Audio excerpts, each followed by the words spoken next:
Tonight we have the remarkable story of a man who says when it comes to Los Angeles, the CIA hasn't always played by the rules.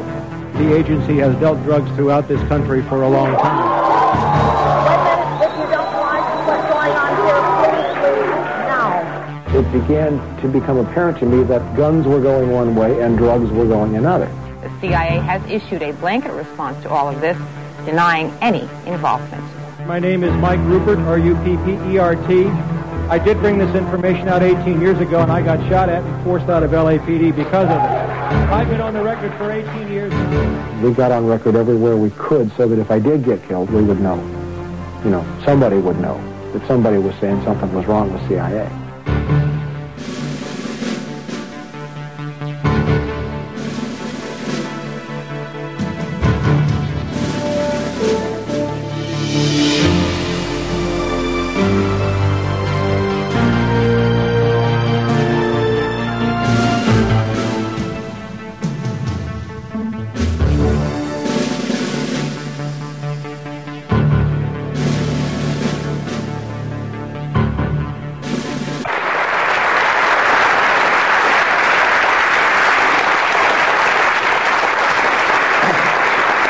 Thank you, Demetrius, and thank all of you. I am unbelievably gratified to see so many people here tonight.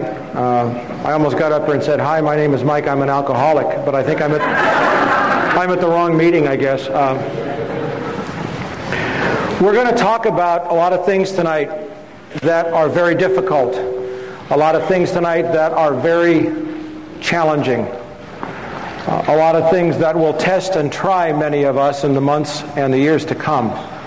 But we're going to have a certain approach to this, and it's the only kind of approach that I have found in 23 years that works when you're challenging a government that no longer serves the interests of the people.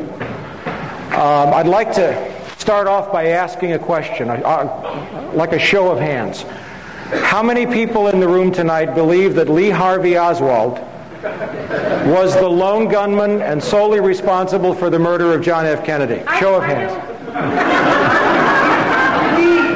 2 hands, and they're both joking. How many people in the room tonight believe that the war that is now taking place and getting ready to move all over the world is solely the result of the attacks on the World Trade Center on September the 11th? Okay, all right, great. The approach that we're going to take tonight is very straightforward. I was, for some short period of time, not as much as I wanted to be, an investigator with LAPD. I worked narcotics, I was loaned to detectives, I worked a homicide table, I worked a burglary table and an auto theft table for a while. And there is a procedure that you follow when you are presenting evidence. There is a way that you structure evidence to avoid speculation, and there is a way to fight this government. And before we start into the details on September the 11th, I want to show you 2 dramatic examples. I have 2 short clips of video that I would like to show you. And if we can run the first one, this will set the tone for what we're going to talk about tonight and what we're not going to talk about tonight. For 38 years, as of November 22nd, just a few days ago, we have had a videotape showing clearly that John F. Kennedy was shot from the front and not the back, where the Warren Commission says that Lee Harvey Oswald was up and behind to the right in the Texas School Book Depository. You look at this tape, and there is clear, convincing, incontrovertible evidence. Yet what good has it done us? What has it done to change the government? What has it done? What have we, meaning the American people, accomplished with this piece of video that shows his head moving backwards as a result of a bullet impact from the front of his head? It hasn't changed anything. I want you to bear that in mind, because I'm going to use the word "you" a lot tonight. And by you, I mean the American people. I'm talking to you as if I was talking to all 280 million people in this country. And I'm going to say some things that are going to be kind of backing you into a corner. And that is my direct intent. So some of the things we are not going to talk about tonight are speculations about the attacks on September the 11th. We are not going to talk about were there explosives in the building, were the planes piloted by remote control, any of those questions, because those are speculative questions that produce the same kind of results that we just saw on the tape. After 38 years, you can play that all you want and it doesn't change anything. There are people who have been talking about the Oklahoma City bombing since it happened in 1995. We have videotape of U.S. military personnel machine gunning the Branch Davidians at Waco. We have proof up the galore. We're not here looking tonight for proof. We're not going to go home and have armchair discussions, because what's at stake now is our freedom. What's at stake now is our future. This is no more time to go home, and you'll see that before I'm through tonight. Now, there is another way to take on the government. There is another way to take on the lunacy of the mass media. And that is by using their own statements and their own evidence against them to prove that they are lying. Because if you're in this room tonight, you are probably already the choir. Our safety, our future, our liberty, our country, and maybe the planet depends upon us reaching out to the millions of people out there who are still waving the flag, still believing that this is a war like they're being sold on CNN. Now, I'm going to play another tape now, and I'm going to show you what happens when you confront the government with their own information head on. This is a confrontation I had with the Director of Central Intelligence, John Deutsch, at Locke High School in 1996 over the issue of the CIA bringing drugs into Los Angeles. I want you to watch his hands very carefully after I confront him. Sir, the man in the leather That's jacket. Congresswoman Juanita Millender McDonald of Compton. I will be coming back Hi. over at altitude. I am a former Los Angeles police narcotics detective, and I work South Central Los Angeles, and I will tell you, Director Deutsch, emphatically and without Can you speak equivocation. further into the mic, sir? These mics don't seem to be...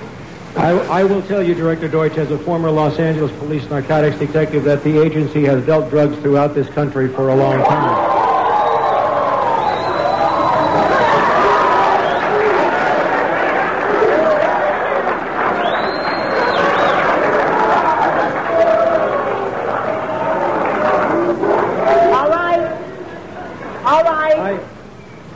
All right, obviously that is an answer for a lot of you. Now can you please... All right, now can you please... I refer direct... Wait a minute.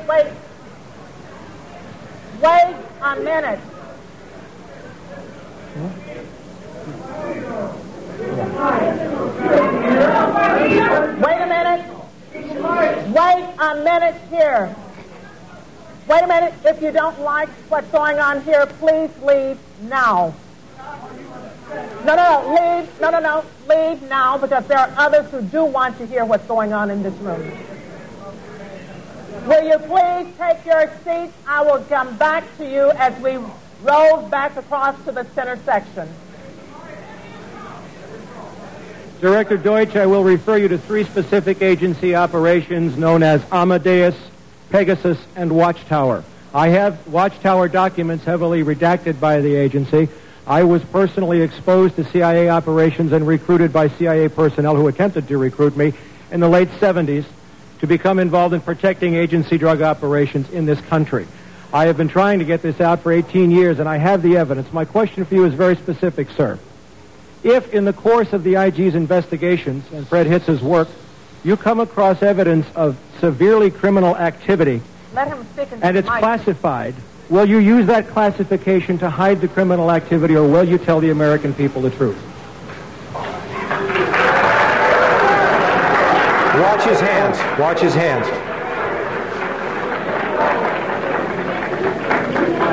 All right, you want to hear the response first from Congressman Julian Dixon and then from the director. Wait a minute. From York, I'm sorry, sir.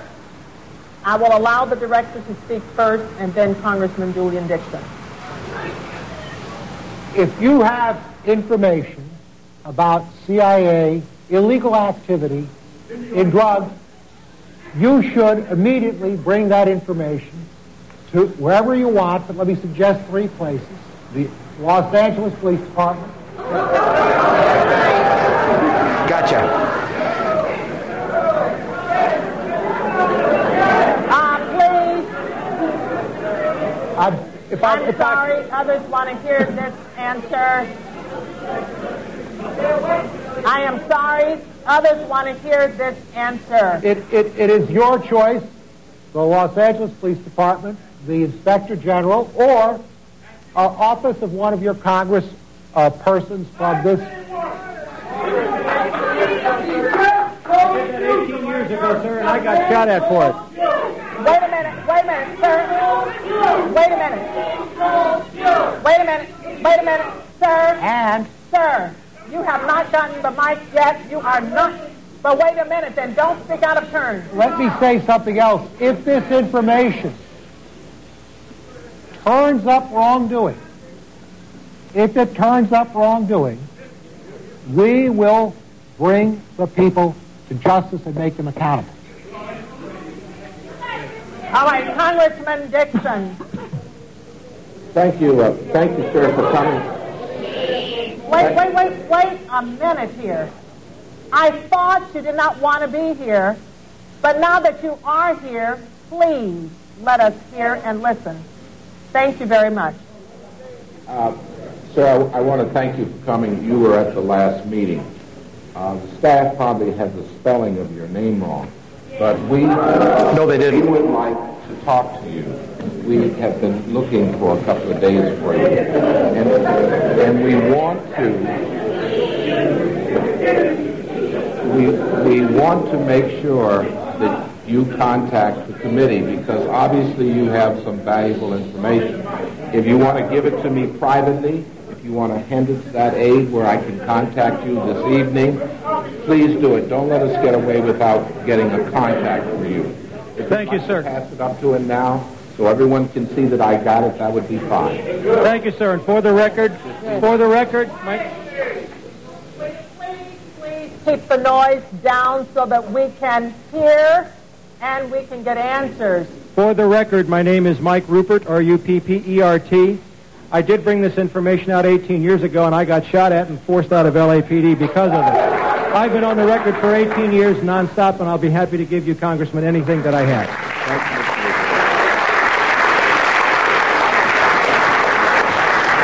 I have to tell you that was probably the most fun I've ever had in my life. Although tonight may top that. If you can kill the blue on the VCR there. What happened after this was John Deutsch was guaranteed an appointment by Bill Clinton to become the next Secretary of Defense. My confrontation with John Deutsch cost him that appointment. My good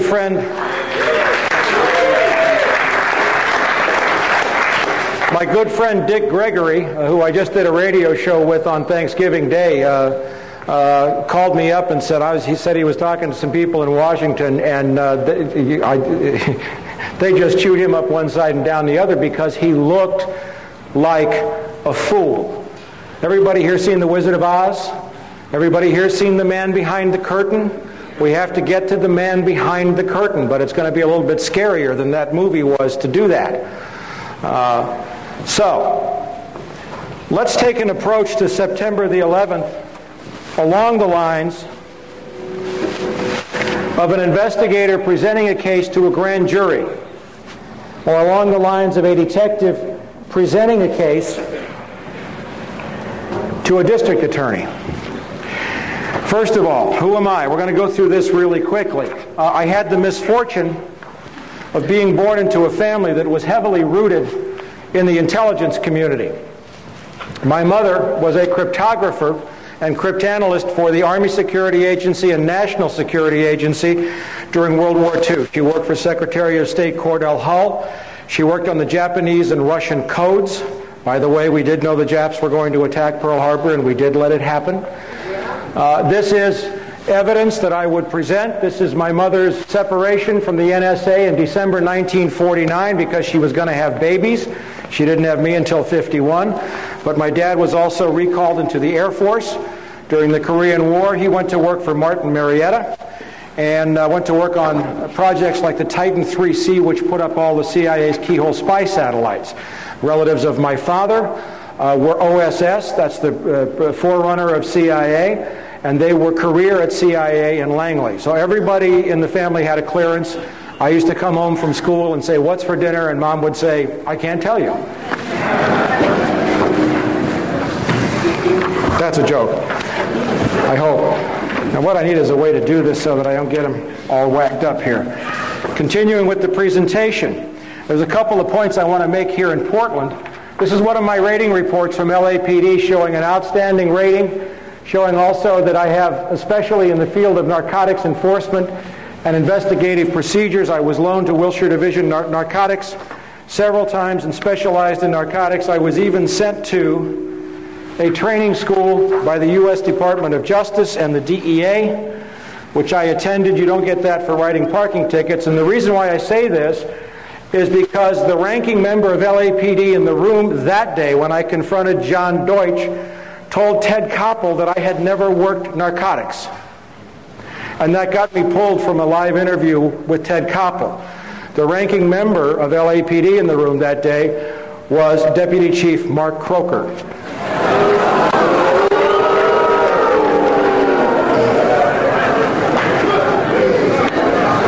Yeah, I'm having fun already.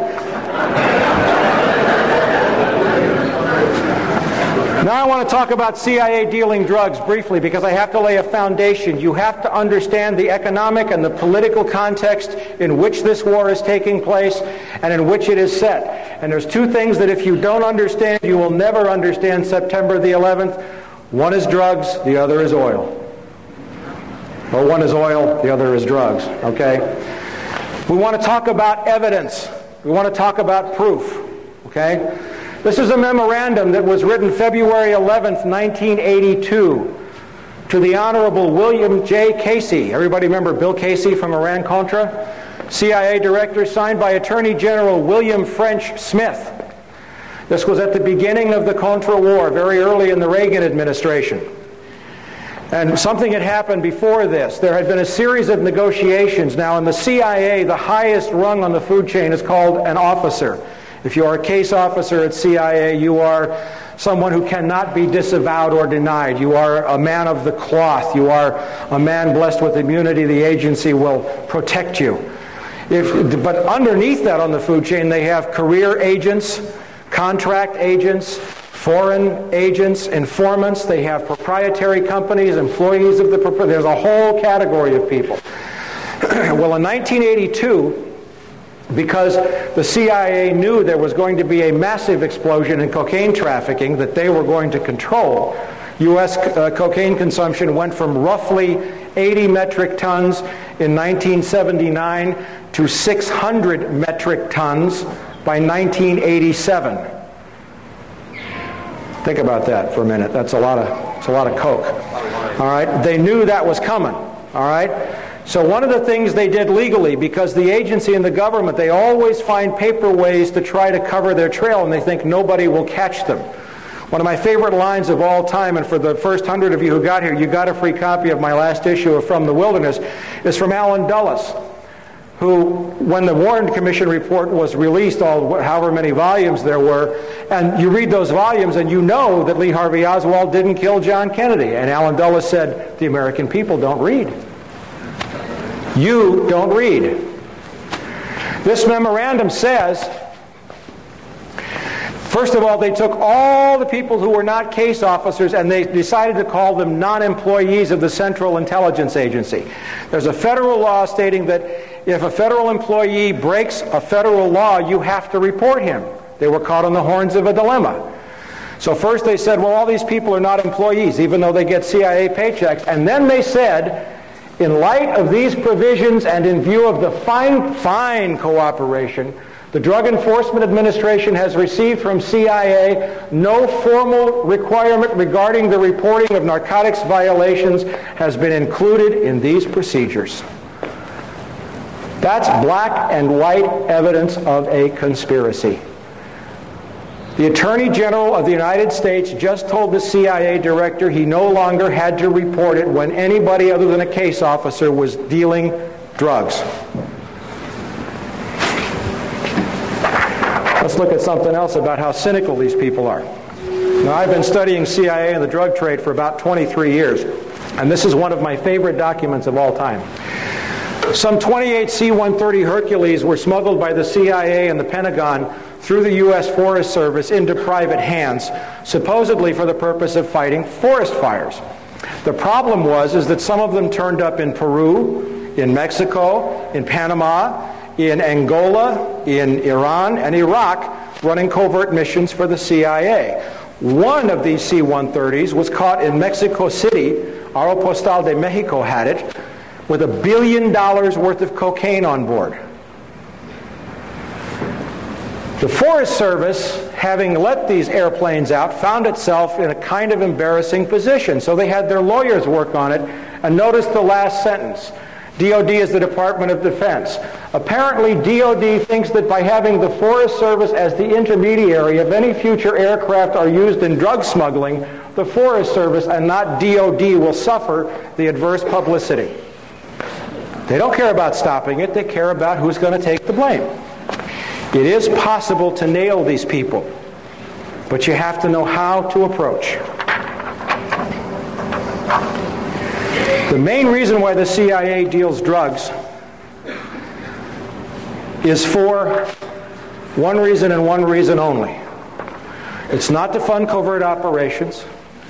The main reason is not to weed out the gene pool, although I will tell you, and I have proven that blacks have been deliberately targeted, but the CIA brings in more drugs than all the African Americans could use in this country. The main reason the CIA deals drugs is to support the U.S. economy. Let's take a look for a second. I don't know if you can read this in the back, but I'll call the names out. We're going to see something that's very unusual here.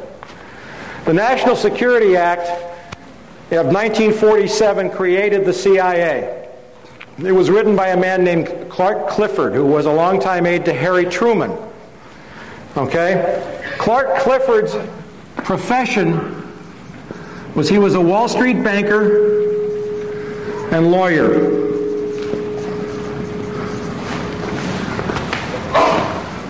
Clark Clifford is also the man who brought a bank called BCCI into the United States in the 1980s, a drug money laundering bank that was exposed for laundering drug money.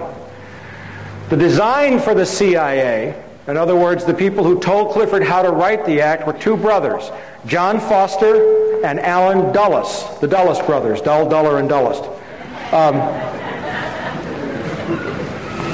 John Foster Dulles was Secretary of State to President Dwight Eisenhower. Allen Dulles was the DCI, not from 81 to 87, he was the DCI from, I think, roughly 1953 until about 61 in the Bay of Pigs when John F. Kennedy fired him. You know what their profession was? Wall Street lawyers at the law firm of Sullivan and Cromwell, which is today the most powerful law firm on Wall Street.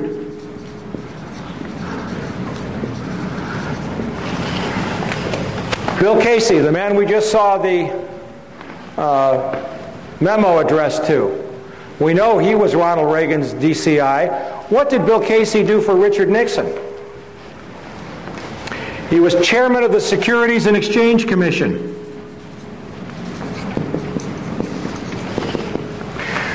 Stanley Sporkin, one of my favorite turkeys, was CIA General Counsel during the 80s. He used to email back and forth with Oliver North. Dear Stanley to Ollie, Stanley to Ollie. It was very funny. Okay? Do you know what he did before he became... No, he was the General Counsel to the SEC.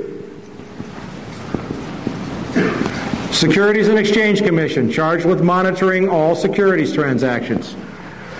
David Daugherty, CIA General Counsel after Stanley Sporkin.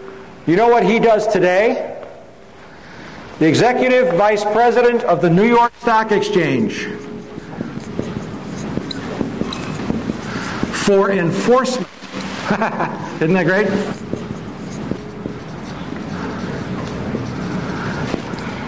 And then we have a gentleman by the name of A.B. Buzzy Krongard, and we're going to hear a lot about Buzzy Krongard tonight. Buzzy Krongard is currently the CIA Executive Director. The top three positions are DCI, Director of Central Intelligence, DDI, Deputy Director of Intelligence, and Executive Director. Buzzy Krongard was, until 1998, the head of an investment bank called A.B. Brown. A.B. Brown is involved in insider trading connected to September the 11th. He's a Wall Street banker.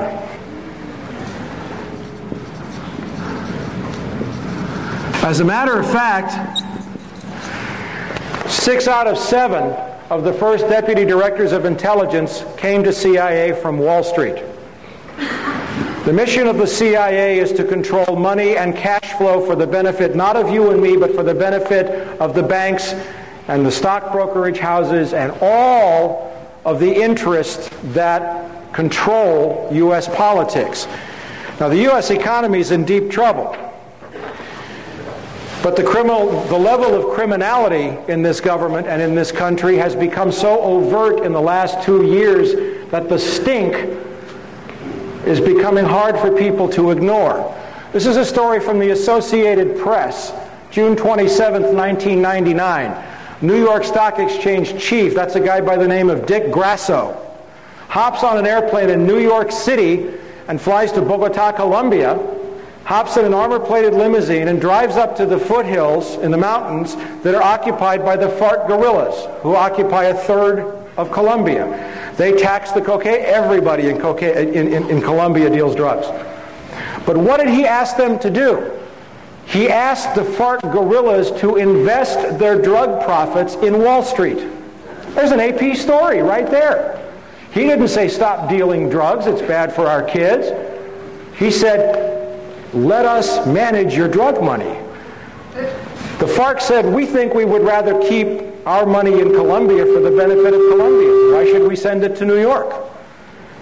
And what happened a year later was Bill Clinton announced Plan Colombia. And don't get me wrong here, Colombia is on the list of countries where this administration is planning to go to war because there's also oil there.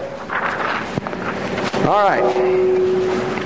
Still laying a foundation, but we're getting ready to move into September 11th. Let's look at a little history of the Bush family.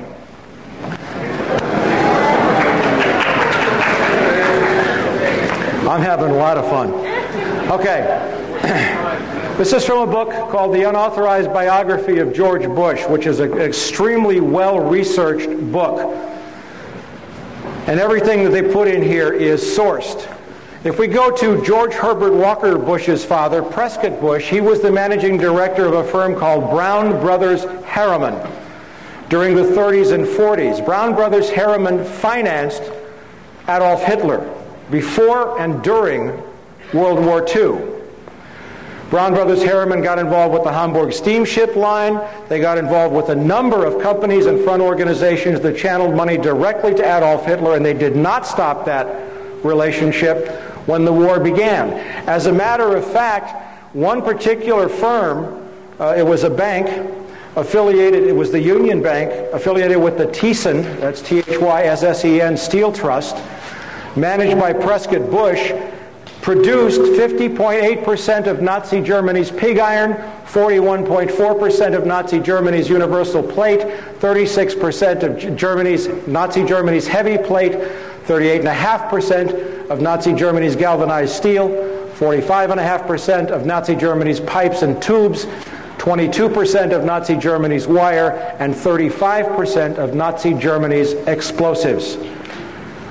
It was so egregious and offensive that we find that in 1942, under the Trading with the Enemy Act, the U.S. government took over the Union Banking Corporation, in which Prescott Bush was a director, and they seized the assets. That's our current president's grandfather. Now, we know that our current president's father went out of his way to arm Saddam Hussein. How many people remember Iraqgate? I have an excellent story on that. There's monstrous, wonderful sourcing on the fact that George Herbert Walker Bush created the enemy which he fought in 1991. And so it is currently with Osama bin Laden. Now, how important is drug money? The International Monetary Fund published a report in January of this year showing that $1.5 trillion, trillion with a T, a year is laundered through the world banking system. Of that, according to Le Monde and according to the U.S. Department of Justice, it's very safe to say that $500 billion to $600 billion of that is directly the result of the drug trade. Why is drug cash important? How many people here have a credit card? All right, now I want you to be real truthful when you answer this.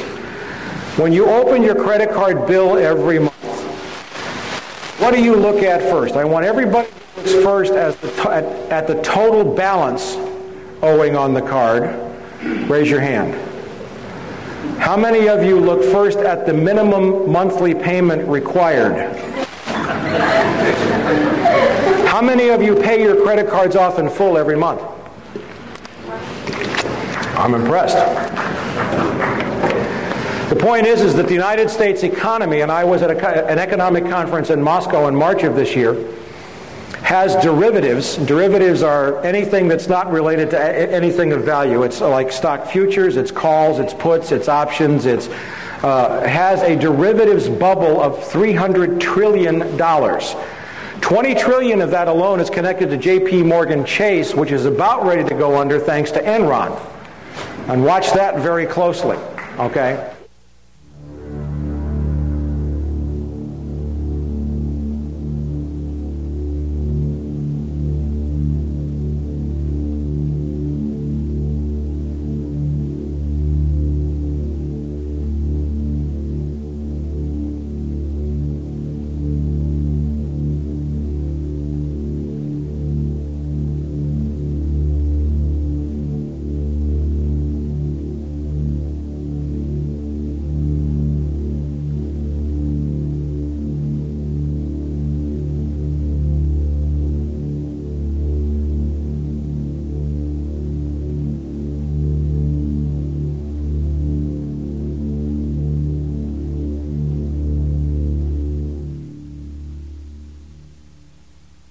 Just in March of this year, we had a wonderful piece of evidence come up from Senator Carl Levin's minority report to the Senate Permanent Subcommittee on Investigations, and it was a report on correspondent banks and money laundering. Now, this is a story from the Washington Post dated February 5th. It says, inattention and disinterest by U.S. banks in screening the foreign banks they take as clients has allowed rogue foreign banks, not rogue, and their criminal clients to carry on money laundering and other criminal activity in the United States and to benefit from the protections afforded by the safety and the soundness of the U.S. banking industry, said Senator Carl Levin of Michigan. Specifically mentions J.P. Morgan Chase. On the next page, 4,000 offshore banks to launder money into the United States, $1 trillion laundered annually. That's conservative. Money laundered in which the Clinton administration declared a national security threat. Not true. It's a national asset as far as Wall Street is concerned. Carl Levin said $500 billion moved through the U.S. banking system in drug money every year. That's liquid cash. And you want to know how important liquid cash in this was? There's a saying. One of my dear friends and colleagues and mentor, Catherine Austin Fitz, is a former Assistant Secretary of Housing. She was a managing director of Dillon Reed on Wall Street. She says cash flow is everything. And in an economy that's on the verge of a major implosion, without cash flow, the crash is guaranteed. Now, CIA's role is to make sure that as much of that drug money comes through the U.S. economy as possible.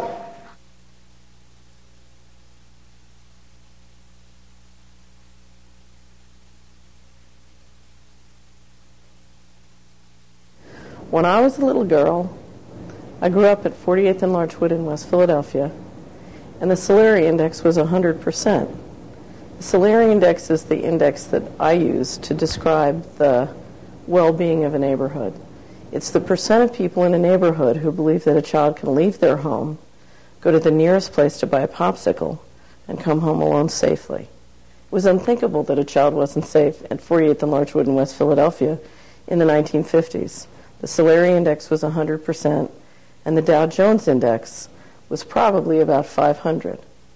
Today, it's reversed. The Dow Jones Index is very high at about 10,000, and the Solari Index is at very low in West Philadelphia and very low throughout the United States. And why is that? It's because one of the ways that we finance the growth of multinational corporations and big banks and the rise of the Dow Jones is by selling narcotics to our children. It's one of the most profitable businesses in America. About a year ago, I gave a speech called How the Money Works on Organized Crime to a wonderful group of people in Philadelphia. They have a conference every year. They go off into the woods for about 3 days and talk about how they can help our culture, our world, spiritually evolve. So I gave my presentation on how the money works as organized crime, describing what is arguably the biggest, most profitable industry in the United States today. And towards the end, we were discussing the fact that the Department of Justice estimates that the United States is the leader in laundering organized crime profits of about $500 billion to $1 trillion a year. So I asked the audience, what would happen if we stopped being the worldwide leader in laundering $500 billion to $1 trillion a year? And they said, well, you know, if we stopped, our mutual funds would go down in price, the stock market would crash. I said, well, what else would happen? So they said, well, you know, we might have trouble financing the government deficit because, in fact, the people who control 50 years of accumulated profits, that's a lot of capital that we need to finance our deficit. So I said, okay, well, I'll tell you what, let's pretend there's a big red button right up here on the lectern right in front of me. And if you push that button, you can stop all organized crime in America, and you can stop America laundering $500 billion to $1 trillion of organized crime profits every year. Who here will push the button? And out of 100 people, only one person would push the button. And I said, okay, so what you're saying is you want a whole armada of people to sell drugs to your children and grandchildren to keep your mutual funds up and your government checks coming. And they said, yes, that's right. Now, there are many ways to change that. There are many ways to re-engineer our financial system and our resources so that the Solari Index and the Dow Jones can be friends. So that when we get the Solari Index to go up by making sure our neighborhoods are safe for children, the real estate can go up in value, the small businesses go up in value. There are many ways to make the Solari Index and the Dow Jones friends. But before we can do that, before we can have that conversation, we have to face what's happening. We have to face that we are addicted to drug profits, because if we can't face it, God can't fix it. Okay. This is a copy of the cover sheet of the report. It's on the World Wide Web. If you want to go search for it, you can just look for the report on correspondent banking. Okay, and that's a copy of the report. It's an incredible read. What they don't tell you in there, of course, is that the U.S. economy is dependent upon that drug money, among other things. Now let's go a little further. Gotta love this. If this gentleman down here in the black jacket walks into a bank with a deposit of $10,001, does everybody understand that the bank has to fill out a report and send it to the U.S. Treasury indicating that he might be a money launderer? But did you happen to know that under U.S. laws, there are certain classes of business that are exempt from making currency transaction reports? Included in those are a bank, obviously, a department or agency of the U.S. government. CIA does not have to fill out currency transaction reports. An entity established under the laws of any state, But you come down to this one. A listed entity other than a bank whose common or analogous equity interests are listed on the New York Stock Exchange or American Stock Exchange, or designated as a NASDAQ national market security. If you have a company that trades on Wall Street, you can launder all the money you want to. It's legal. Gee. Now I'm just laying a little groundwork here for you before we get to September 11th. We're getting there. Just last year, group of companies were called in to meet with Janet Reno, who's not probably the most ethical person that ever lived, and Secretary of State Deputy Treasury Secretary Stuart Eisenstadt. And these companies, Hewlett-Packard, Ford, Sony, General Motors, Whirlpool, General Electric, and Philip Morris, were called into the Department of Justice for the amount of drug money they were laundering. Basically, the message was, you guys cool it. Okay? It's getting like out of hand. Now, let me ask a question. This gentleman right here, what's your name? Kevin. Kevin is a drug lord. Kevin is the king of all drugs in South America. Okay? All right, and let's say this young lady right down here with the glasses. What's your name? Rhonda. Rhonda is the executive vice president of General Motors for the Southern Hemisphere, or South America. Okay? Kevin, you call up Rhonda one day, and you say, I'd like 100 Chevy Suburbans, armor-plated, custom-built, at $30,000 each, and I'll pay cash. Rhonda, what are you going to say to that offer? All right. All right. Now, Kevin's got money that he can't spend because it's drug money. But now he's got 100 Chevy Suburbans. But let's say now that, the gentleman with his hand on his chin right there. Yeah, right there. What's your name? No, you. What's your name? Brian. Brian is Jack Welch, the chairman of General Electric. Okay? Now, Kevin, you're really good. Okay? You got $200 million that you got to move. Okay?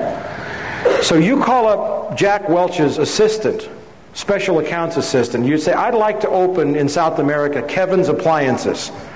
I'd like to buy $200 million of everything GE has, because I'm going to open this appliance store and I'll pay you cash. Now, Jack Welch at GE, what do you say?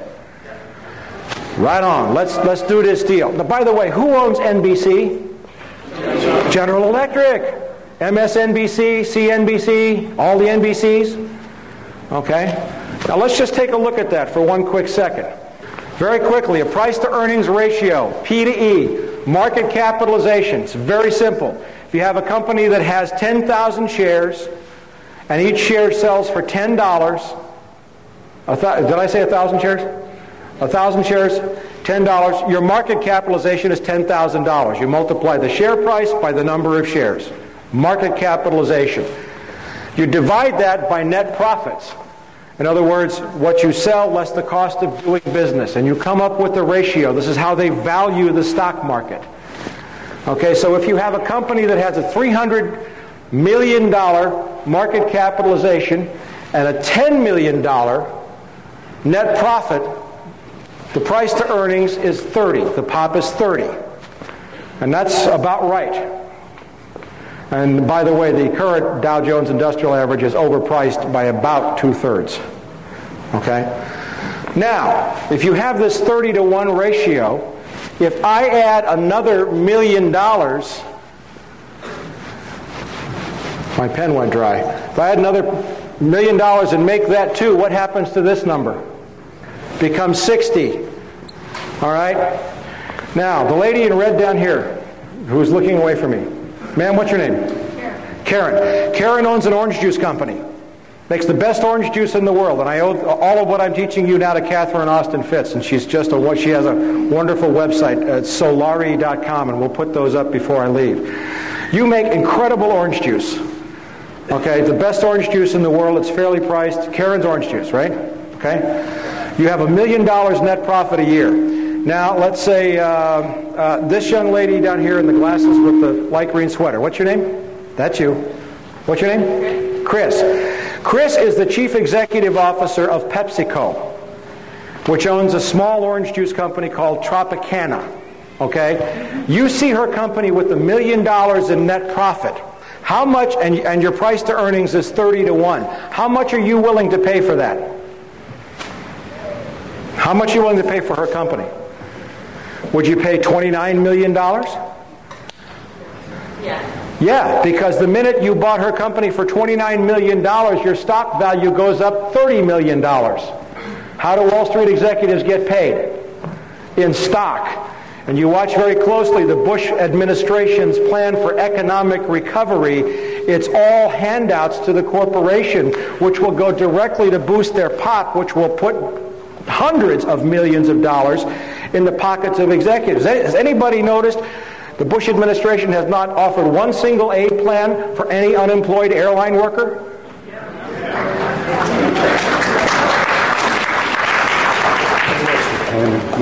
All right, let's get down and dirty here. Oh, one more thing. Remember that guy John Deutsch that I had fun with? Okay. Well, right now he's on the board of directors of Citibank, along with the former executive director of the CIA, who is not on the board, but she's very highly placed executive, Nora Slatkin. John Deutsch, of course, is as crooked as the rest of them. Also on the board of Citibank is a guy named Robert Rubin, former U.S. Secretary of the Treasury. Yes, thank you. He deserves all the hisses he can get. Well, in May of this year, Citibank announced a $12 billion cash purchase of a Mexican bank called Banamex. Second largest bank in Mexico, also a documented, and I mean documented, drug money laundering bank that was exposed in a Mexican newspaper.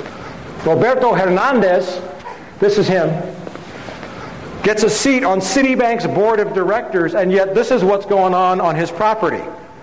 He owns thousands of acres near Cancun in Mexico. The locals call it the Cocaine Peninsula. There's hundreds of photographs. He lost two lawsuits in Mexico, and then my friend Al Giordano, who publishes a great website called www.narconews.com, wrote a great story about the Mexican paper stories, and Hernandez sued Giordano in New York, and he's going to lose that lawsuit, by the way. Al Giordano's a brave journalist.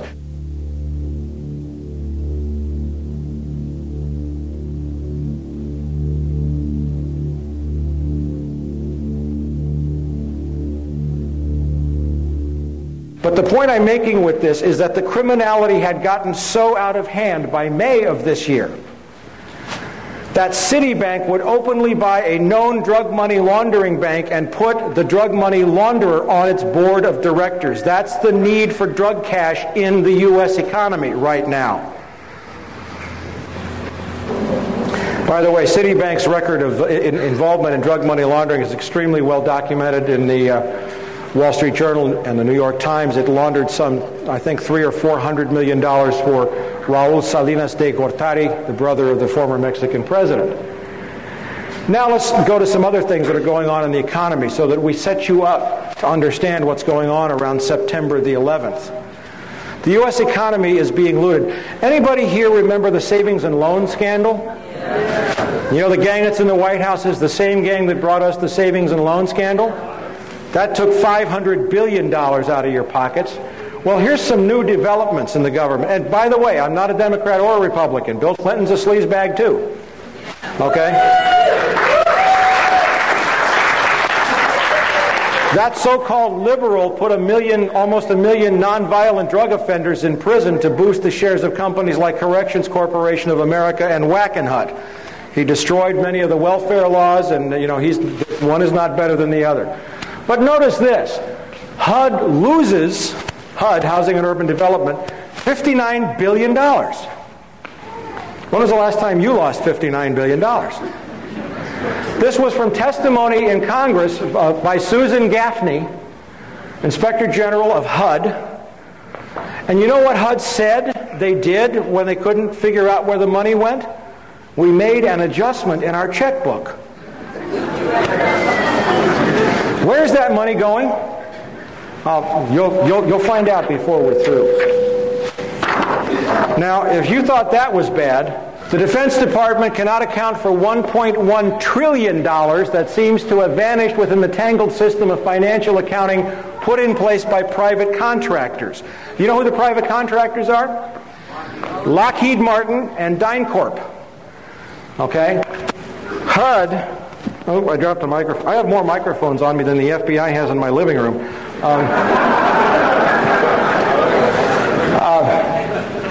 This is from a very great reporter, a very courageous woman who had served on Capitol Hill for many years and became an investigative reporter named Kelly O'Meara, who writes for the Washington Times Insight magazine. I know it's owned by Moon, but Kelly does fabulous work, and she's written a great piece on civil rights after the September 11th attack. The point is that $4.4 trillion in adjustments to the Pentagon books had to be cooked to compile the required financial statements, and that $1.1 trillion of that amount could not be supported by any reliable information.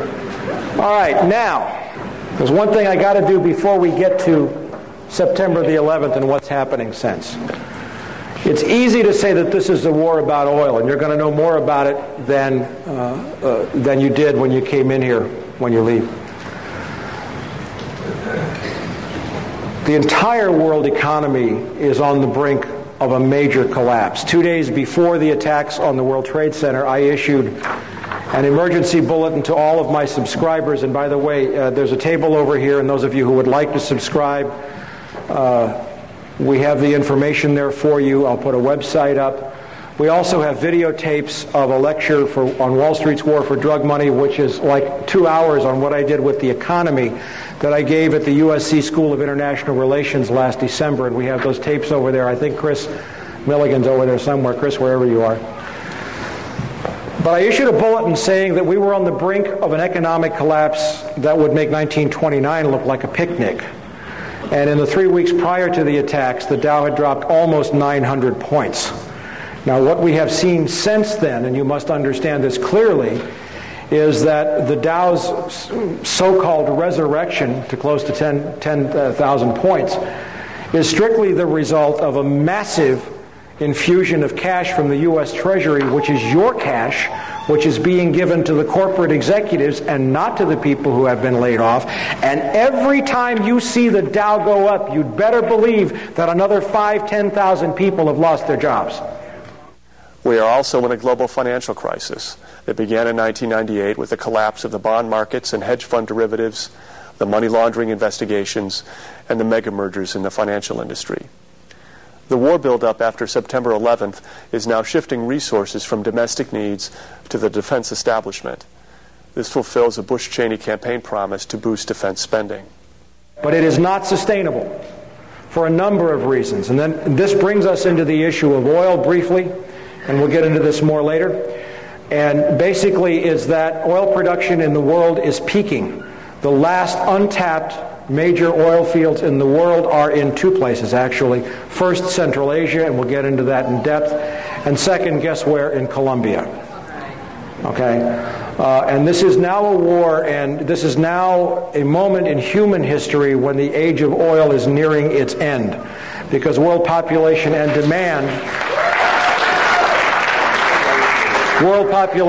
demand will exceed production sometime within roughly the next 10 years. And we're going to get into that for why. But now let's go back into the warnings about September the 11th. And I didn't do a lot of this, and we have time. Osama bin Laden is of course a Saudi Arabian by birth. His family is exceptionally wealthy. They own not only major construction companies, but they are heavy investors in high technology stocks like Nortel. They have a piece of Pepsi, I think, and Coca-Cola. They're into everything. They're very wealthy. In 1976, Osama's older brother Salim bin Laden hired a man in Texas by the name of Jim Bath, who has CIA connections, to handle all the investments in the United States for the bin Laden family. Jim Bath also happens to be a personal, almost lifelong friend and former Air National Guard pilot with George W. Bush. And immediately after Jim Bath made the arrangements took over the bin Laden family's finances, Jim Bath made a $50,000 investment in George W. Bush's first company, Arbusto Energy. The connections between the Bushes and the bin Ladens become much more clear as you move forward, and we have reported this in From the Wilderness. Again, I was using stories, and you'll see this. When George Herbert Walker Bush made trips to Saudi Arabia in 1998 and 2000 to meet with the Saudi royal family and to meet with the bin Laden family, which he finally acknowledged, along with former British Prime Minister John Major, on behalf of a company called the Carlyle Group, which is the 11th largest defense contractor in the company in the country. Carlyle Group is a privately owned corporation. That means they do not have to report their ownership or financial activities to the SEC. Yet they provide all kinds of the highest technology equipment to the U.S. Pentagon. And Carlyle, of course, has made several, probably $1 billion, and will as a result of this war. In that context, Osama bin Laden went to Afghanistan in 1979, 1980, maybe the early 80s, to fight the Russians, and he was supported by the CIA. And it's interesting to note that when the Russians invaded Afghanistan, 0%, and this is from Professor Alfred McCoy of the University of Wisconsin, who's also one of my subscribers, in a great book called The Politics of Heroin, 0% of the U.S. consumption of heroin came from Pakistan, Afghanistan before the Russian invasion. By 1985, 86, 40% of the heroin in the United States came from that region, all controlled by the Central Intelligence Agency. And Osama bin Laden came up under a guy named Gulbuddin Hekmatyar, who ran 6 heroin labs, all protected by the CIA and controlled by the agency. He has been a CIA asset for a long period of time. We'll see more about that. He is a CIA creation. Now we come to September 11th, and we're going to go into a timeline here, and I have written several stories, and I was on the radio here with Sheila Hamilton at KPAM just a few days after the attacks, and I was saying the U.S. government knew these attacks were going to take place and did not stop them. And I keep building to that evidence, but I'm going to show you a couple of things now. Not by any means all of the evidence that I have of foreknowledge, but just a couple of telling points. Israeli security issued urgent warning to CIA of large-scale terror attacks. And this is a long story saying that the Israeli Mossad knew that the attacks were going to take place. They knew that the World Trade Center were the targets. This is from the British paper The Telegraph. Two senior experts with Mossad were sent to Washington in August to alert the CIA, and so on and so forth. This is just one of probably 24 examples that I have that are absolutely specific. Now bear in mind that if what I'm showing you is known overtly through the media, how much more does our $30 billion intelligence community know? There's a recurring theme out there that maybe the Israelis did this. You hear that in some right-wing circles. Horsepucky. They didn't do it. They were warning the U.S. hand over fist, and the U.S. did not listen because it needed the attacks. And you will be convinced of that. But here's one of the most telling pieces of evidence that I found. We reviewed the list of former tenants of the World Trade Center at the online Wall Street Journal site, and there's the website. It is an alphabetical list of tenants. Scroll to the very bottom and notice the moving date for the office of Zim American Israeli Shipping to Norfolk, Virginia. They were in the World Trade Center. They must have had Mossad's input because they vacated 1 week before September the 11th, and they broke their lease.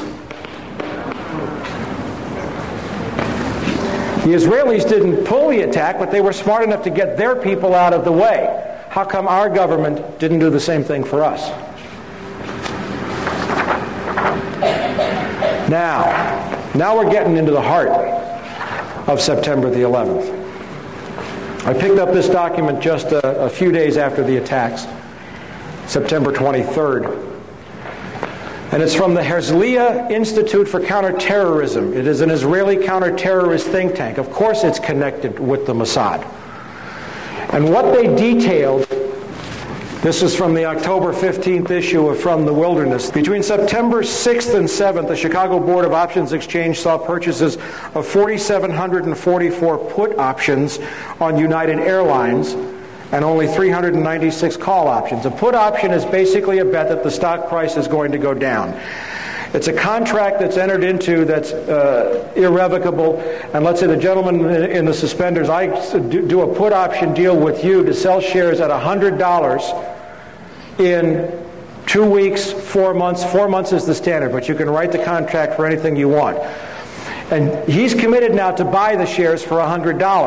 Well, if I know that the attacks are going to take place, I don't have to deliver the shares until the contract matures. So if I know the stock is going to crash, he enters into a put agreement with me, agrees to buy the shares at $100. The next day the World Trade Center attacks happen. The stocks are selling for $20. I go buy the shares for $20, and he has to buy them for $100. That's how a put option works. That's the short version, okay? So we saw 4,744 put options on United Airlines, but only 396 call options. On September the 10th, 4,516 put options, same deal, were placed on American Airlines, bought on the Chicago Exchange, compared to only 748 calls. There were no other similar trades on any other airlines. And this level of put options was like 600 to 1,200% above normal for United and American Airlines. Now, just these trades alone, there were also put options placed on Merrill Lynch, which had 22 floors. Morgan Stanley had 22 floors, and Merrill Lynch had an offices near. Both were heavily impacted. Heavy put options there. Heavy put options on reinsurance companies. Munich Reinsurance, the largest in the world. AXA Reinsurance in France, which owned 25% of American. Totally out of whack. Absolutely spiking. There's another newsletter that says very clearly, by a guy by the name of Phil Erlanger, and this is his newsletter, that the insider trading may have cost $1 billion. Now just these ones that were identified, produced only $2.5 million in instant profits for somebody who knew the attacks were going to take place. Nobody claimed the profits. The San Francisco Chronicle caught it shortly thereafter, and nobody has claimed them since. And we don't know who made the trades.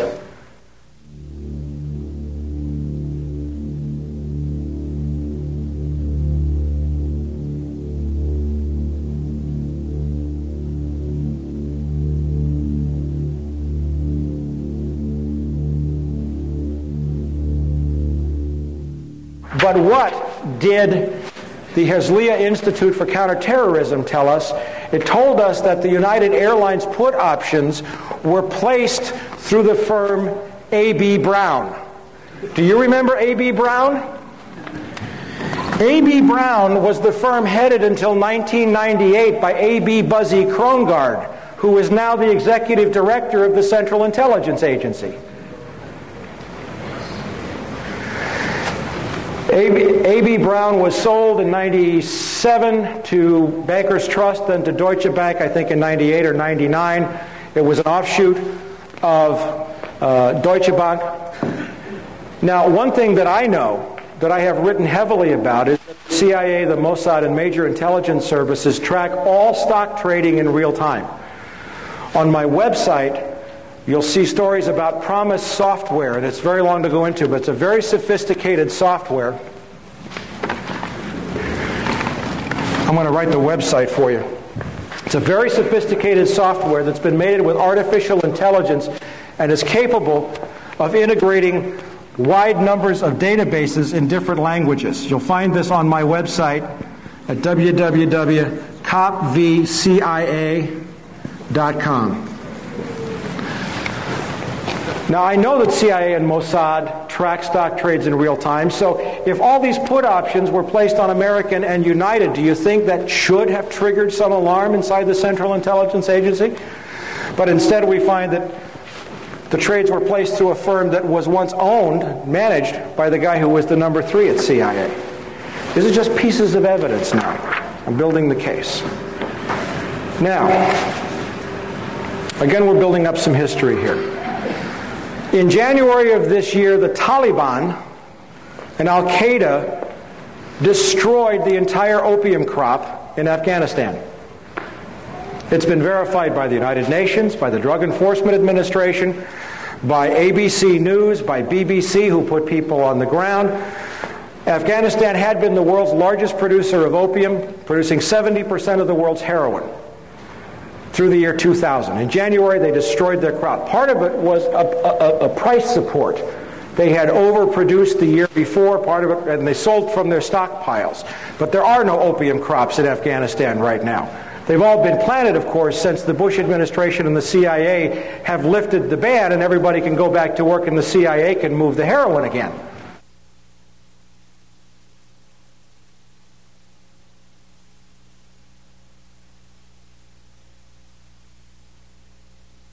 Something that is not being reported in the US press but is getting quite wide coverage in England and in Europe.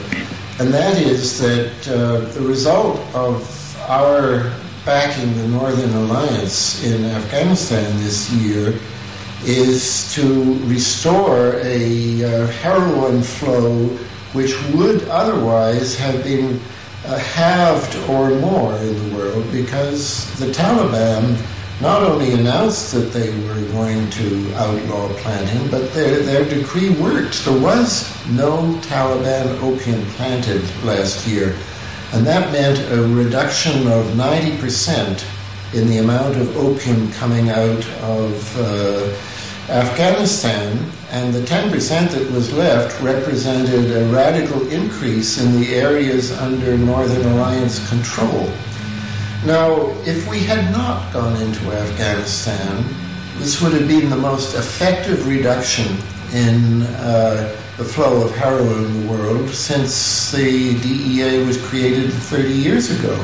But by going into Afghanistan, backing the Northern Alliance, we've now chased the Taliban out, and in all kinds of provinces where the farmers had started to plant wheat, they're now plowing up their fields and putting in opium instead. And the global drug authorities at the UN expect that we're going to go back to the record flow of opium that we've seen in the last couple of years. But we heard right after the attacks on September 11th, Tony Blair saying, "We will bomb the poppy fields." Well, there are no poppy fields. They destroyed their crops. I was in Moscow, Russia in March of this year, and I found out that Uzbekistan, and we're going to get to Uzbekistan in a minute, was awash in a sea of poppies. And what did I find also was that companies like Southern Air Transport, Evergreen, and other CIA-connected affiliates had been flying into and out of Tashkent. The CIA had been setting up operations. There were proprietary companies all over the place in Uzbekistan. So now we have the destruction of an opium crop, which does what? It takes cash out of the world's banking system.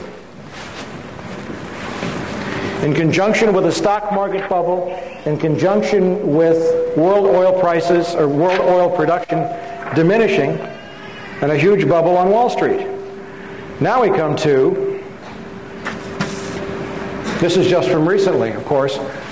This is from the October 5th. Afghan rebels, that's the Northern Alliance, our good friends. The Northern Alliance, who actually dominate the opium trade from the north of Afghanistan. Okay? Now we've seen the recent stories saying that the poppy farmers are absolutely rejoicing because they've gone back to planting. So now we come back to the oil and drugs. There's an old saying, God equals gold, oil, and drugs. Testimony from February 12, 1998 in Washington, D.C. before the House International Relations Committee by John Maresca, Vice President of International Relations for UNICAL, which had been planning to build a pipeline for some time from the Central Asian oil fields of Tajikistan, Kyrgyzstan, Uzbekistan, all the stands, across Afghanistan down to the Pakistani coast. It's a distance of about 1,500 miles. To a terminal where U.S. tankers would take the oil and gas and ship it to China and Japan, the largest emerging markets in the world. China's in the middle of a huge oil crisis, and the U.S. Wall Street is pouring money into China hand over fist. And he says in this, construction cannot begin construction until an internationally recognized Afghanistani government is in place. A recent study for the World Bank states that the proposed pipeline for Central Asia across Afghanistan and Pakistan to the Arabian Sea would provide more favorable netbacks, that's money in your pocket, folks, to oil producers. That's his testimony. Now, Unical put the pipeline on hold in 1999. They also hired a guy named Henry Kissinger to consult for them, which explains why Afghanistan has never been listed as a sponsoring terrorist nation. Isn't that strange? The head of all the terrorists in the world, and the biggest country, has never been listed?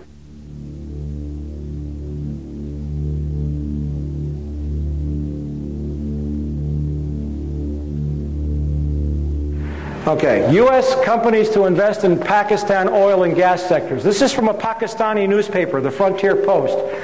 The date is, what is the date? October 10th. And what this says, now October the 10th is after we've gone to war, after the attacks on World Trade Center, after we know, is anybody surprised at how quickly we kind of won in Afghanistan? Okay. Well, the war's been planned for 4 years, and I'm saving the best for last, but the U.S. ambassador to Pakistan met with the Pakistani oil minister and briefed the ambassador on the proposed Turkmenistan-Afghanistan Pakistan gas pipeline, and said that this project opens up new avenues of multidimensional regional cooperation, particularly in view of the recent geopolitical developments in the region. Gee, the pipeline that was blocked is now back on full tilt just days after we started the bombing. Suspicious. Okay, maybe I haven't convinced you of everything, but we're just getting warmed up now. This is how Afghanistan went unlisted as a terrorist sponsor. This is the story that I found, and it says right here, Unical hired former State Department insiders, former Secretary of State Henry Kissinger, former Special U.S. Ambassador John, the guy was also, I didn't see that, the Unical guy was also a special ambassador, and Robert Oakley, a former U.S. ambassador to Pakistan. You're going to love where Henry Kissinger turns up on this, by the way. All right, this is one other thing about Kissinger. Chinese oil firm picks Kissinger as advisor. This is from November 4th, thank you. The Chinese National Offshore Oil Company has hired Henry Kissinger to head its foreign advisory board. Now, Kissinger's got the Pakistan end and he's got the China end of this oil pipeline. Who does Henry Kissinger front for? Rockefeller. Very good. David Rockefeller. Who's that? Zbigniew Brzezinski. Zbigniew Brzezinski was counselor for strategic and international studies, professor of American foreign policy at Johns Hopkins, national security advisor to President Jimmy Carter, trustee and founder of the Trilateral Commission, member of the Council on Foreign Relations, international advisor to several major corporations, associate of Henry Kissinger, also worked for Ronald Reagan in intelligence capacities. Co-chairman of the Bush National Security Advisory Task Force in 1988. What a guy. Zbig. Now, if you want to get really, really, really, really angry, go buy this book. It's called The Grand Chessboard. American Primacy and Its Geostrategic Objectives. Written by Zbigniew Brzezinski in 1997. I'm going to read you some quotes from that book.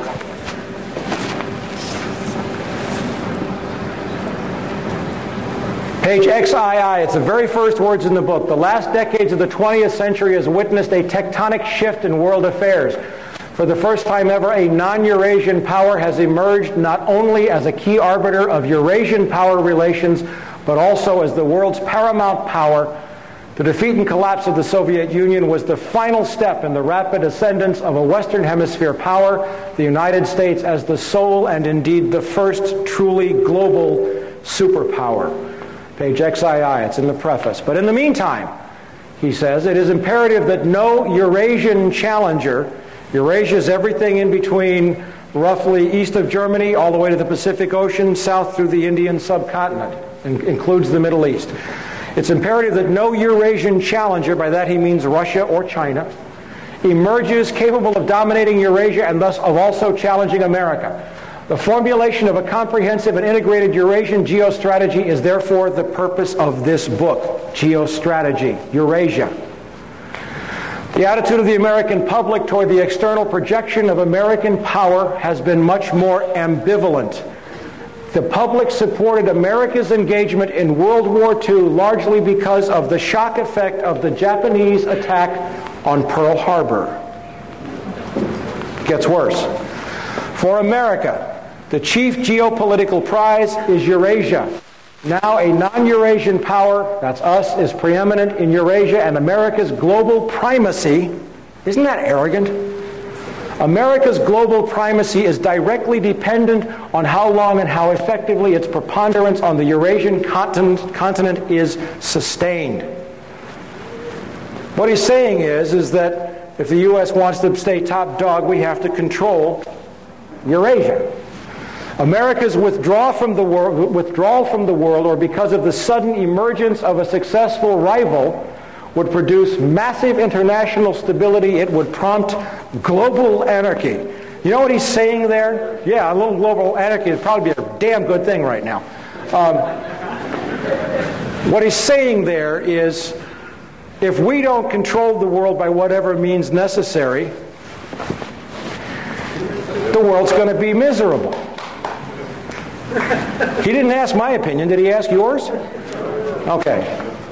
In that context, how America manages Eurasia, do we manage people around the world? Is that our job?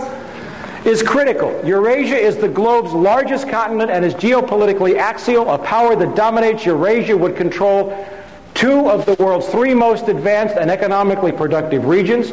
A mere glance at the map also suggests that control over Eurasia would almost automatically entail Africa's subordination, rendering the Western Hemisphere and Oceania, that's Australia for all of you non-academics, geopolitically peripheral to the world's central continent. About 75% of the world's people live in Eurasia, and most of the world's physical wealth is there as well, both in its enterprises and underneath its soil. Eurasia accounts for 60% of the world's GNP and three-fourths of the world's known energy resources. Two basic steps are thus required. First, to identify the geostrategically dynamic Eurasian states that have the power to cause a potentially important shift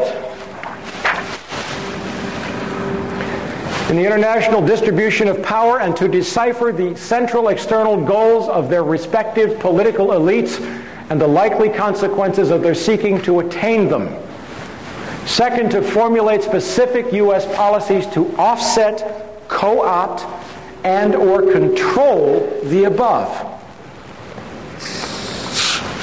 The man is talking about co-opting, controlling, managing, subverting nations and peoples and economies. To put it in a terminology that harkens back to the more brutal age of ancient empires, the three grand imperatives of imperial geostrategy are to prevent collusion and maintain security dependence among the vassals, to keep tributaries pliant and protected, and to keep the barbarians from coming together. That's on page 40. I'm telling you, you got to buy the book. Now we get really serious. On page 95, Uzbekistan, with its much more ethnically homogeneous population of approximately 25 million and its leaders emphasizing the country's historic glories, has become increasingly assertive in affirming the region's new post-colonial status. He saw the first step in this as diminishing the ability of Russia to reassert the dream of the Soviet Union. All the stands in Central Asia were once part of the Soviet Union. The borders were drawn arbitrarily by Lenin and Stalin. And he saw one of the most important steps was to prevent Russia from asserting any control in the region, which we did. You know how we did it? Over the last decade, thanks to Goldman Sachs, the Harvard Endowment, the U.S. Treasury and the Federal Reserve, the World Bank, we looted $300 billion out of the Russian economy. $300 billion. I was there. The Russian population was, 64 million at the fall of the Soviet Union. The population of Russia is today 145 million. In another 10 years, it will be 130 million. The average life expectancy of a male in Russia has dropped to 48 years. Thanks to the economic devastation, the ruin we visited on their economy, it was a deliberate plan to weaken Russia so that it couldn't challenge our move into Eurasia a decade later. It helps if you see this on the map. Okay? Russia, Kazakhstan, Kyrgyzstan, Tajikistan, Uzbekistan, Turkmenistan, Iran, Afghanistan, Pakistan, India, and China. Now, the proposed oil route is from here to here, 1,500 miles. China can't build it because it's 5,000 miles, and they don't have the technology to build it. We do, thanks to a company named Halliburton, which was chaired with the CEO was Dick Cheney, right? Okay, they're probably going to build the pipeline.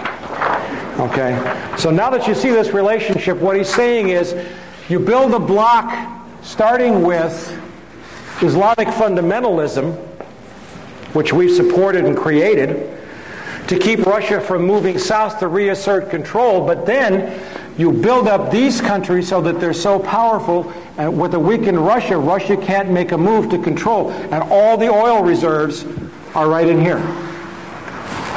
Okay? And we have effectively made China dependent upon our technology because they need the oil desperately. Now, Uzbekistan, nationally the most vital and the most populous of the Central Asian states, represents the major obstacle to any renewed Russian control over the region. Its dependence is critical to the survival of other Central Asian states and is the least vulnerable to Russian pressures. Where was the first place that President Bush announced we were sending troops after the attacks on September 11th? We were already there. We'd been training Uzbeki troops for more than 5 years. Referring to an area he calls the Eurasian Balkans and a 1997 map in which he circled the exact location. Now remember, this is a book written 4 years ago. And I'm going to show you a map where Zbigniew Brzezinski said the next world conflict was going to take place. Afghanistan, Iran, Turkmenistan, Uzbekistan, Tajikistan, Kyrgyzstan, Kazakhstan. This is where he said 4 years ago the United States, in order to sustain its precarious, that's my words, economy, would have to control that to maintain its role as the global superpower and to become the world's only superpower. In effect, the ruling nation of the world. That's his map from 4 years ago.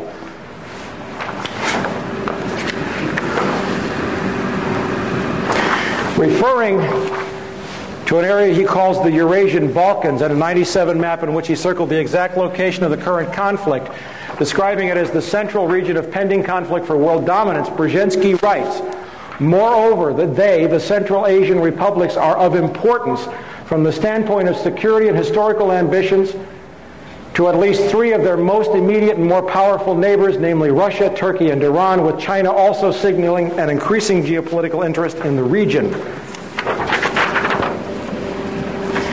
And he really lets his hair down. More important as a potential economic prize, an enormous concentration of natural gas and oil reserves is located in the region, in addition to important minerals including gold. Didn't know about the gold, did you?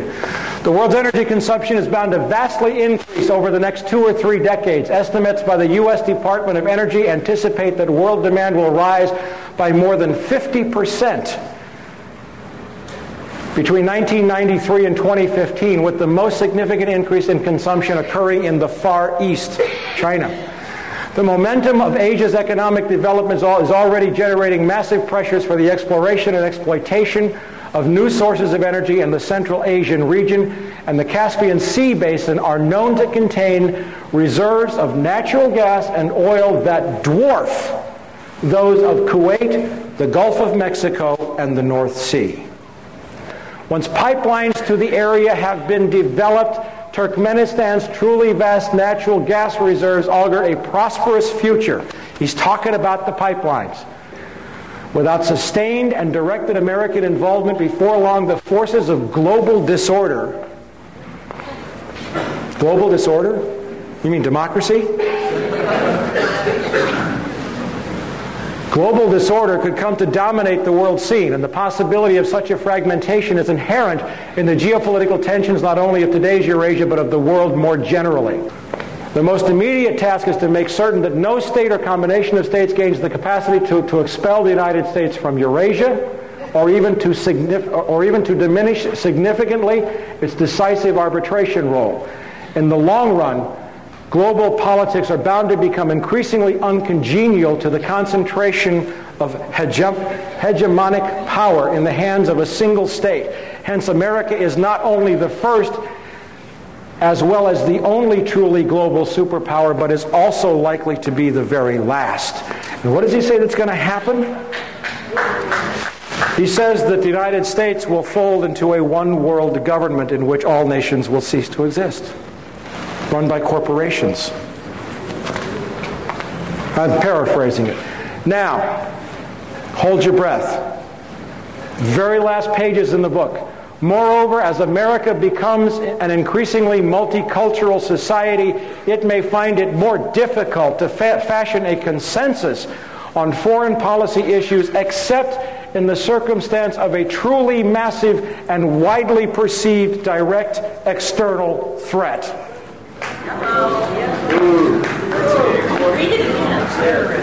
Read it again, she said. Maybe I should read this with a German accent. Wait a minute. Moreover,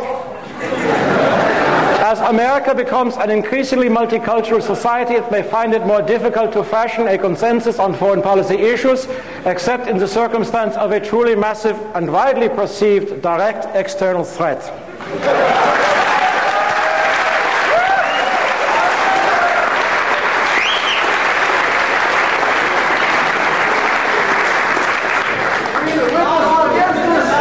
Listen, I want you to know that the Third Reich did not lose the Second World War. It just changed venues. Now we're going to close with a summation. And you all are still with me. Nobody's fallen over in their chairs, right? Can I have a minute to take a hit off my Pepsi here? All right, now I'm going to run you through a timeline, which is what a detective would do for a prosecutor. I'm going to run you through a series of events with some information that's absolutely going to curl your socks. Or something. And let's start with some of this we've covered. 1998 and 2000, former President George Bush travels to Saudi Arabia on behalf of the Carlyle Group, the 11th largest defense contractor. While there, he meets privately with the Saudi royal family and the bin Laden family. Source, Wall Street Journal, September 27th. Also from The Wilderness, that's my newsletter, The Best Enemies Money Can Buy. And I hope some of you folks are going to subscribe tonight. Chris, wherever you are, raise your hand. January 2001, the Bush administration orders the FBI and intelligence agencies to back off investigations involving the bin Laden family, including two of Osama bin Laden's relatives, Abdullah and Omar bin Laden. There goes the black sheep theory. Who were living, guess where? In Falls Church, Virginia, right next to CIA headquarters. This followed previous orders dating back to 1996, that's under Bill Clinton, frustrating efforts to investigate the bin Laden family. Source, BBC Newsnight correspondent Greg Palast. And on the TV broadcast, he actually held up an FBI national security report showing that the Bureau had been ordered to leave the bin Ladens alone. By the way, this is just for your edification. This is a copy of the BBC report showing that the Bush administration ordered the FBI to stop investigating the bin Laden family in January, right after taking office.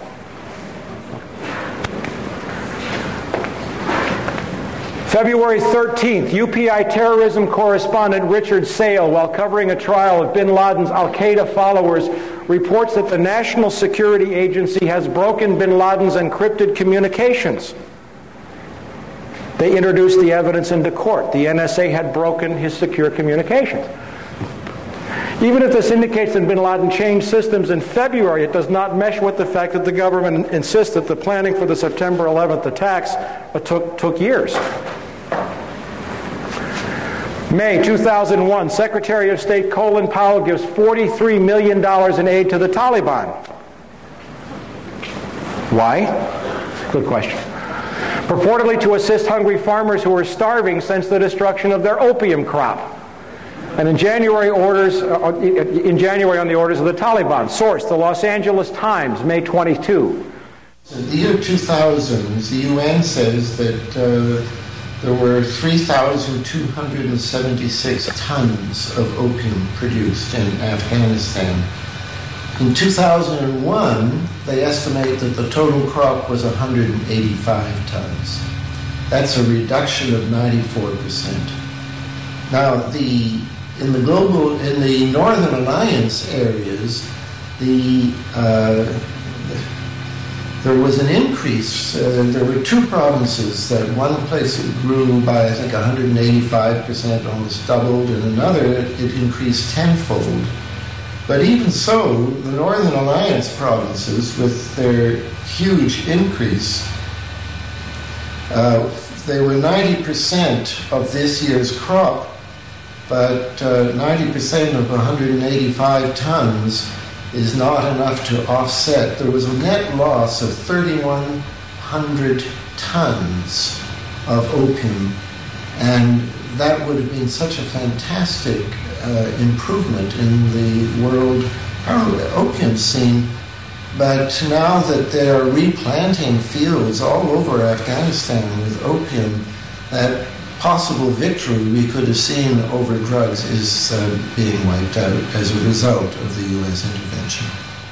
May 2001, Deputy Secretary of State, one of my favorite guys in the whole world, Richard Armitage, a former Navy SEAL who used to go on kill missions in Laos and Cambodia, who has been dealing drugs for most of his adult life, who was involved in Iran-Contra and death squads, and who has been around this world as a covert operative, goes to India at the same time while the DCI, the CIA director George Tenet, travels to Pakistan.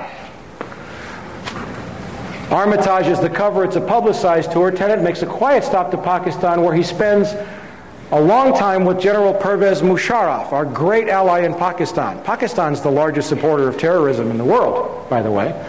Armitage has deep intelligence connections, but Tenet spends hours, and it would be reasonable to assume, wouldn't you agree, that the head of the Central Intelligence Agency, if he's meeting with the president of Pakistan, would also meet with the head of Pakistani intelligence? Wouldn't that make sense to you? Remember, the head of Pakistani intelligence has to be approved by the CIA by treaty.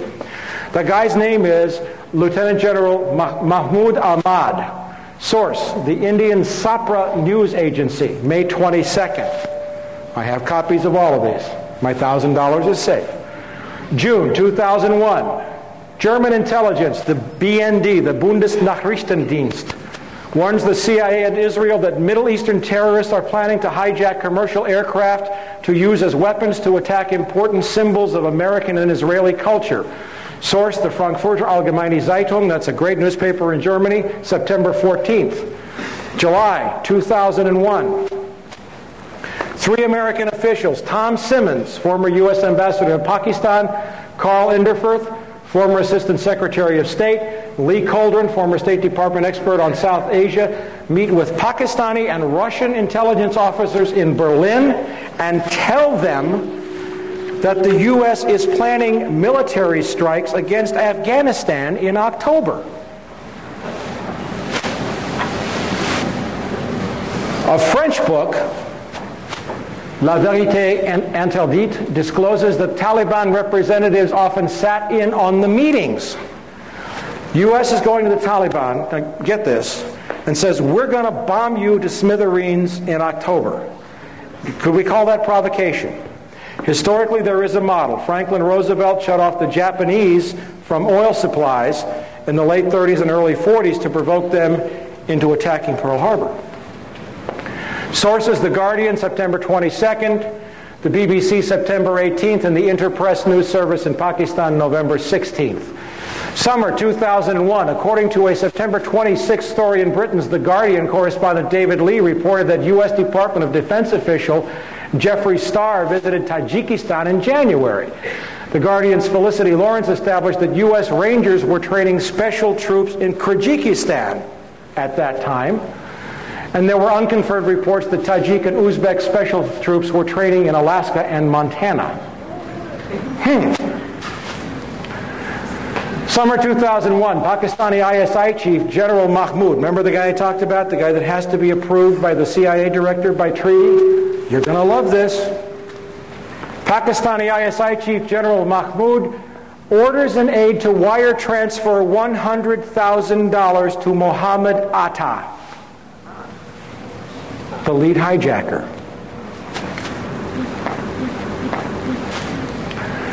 Who was, according to the FBI, the lead terrorist in the suicide hijackings. Mahmoud recently resigned after the transfer was disclosed in India and confirmed by the FBI.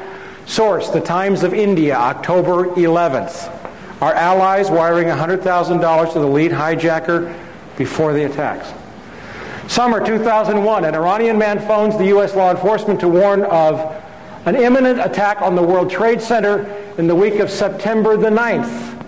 World Trade Center, September the 9th. German police confirmed the calls but state the U.S. Secret Service would not reveal any information.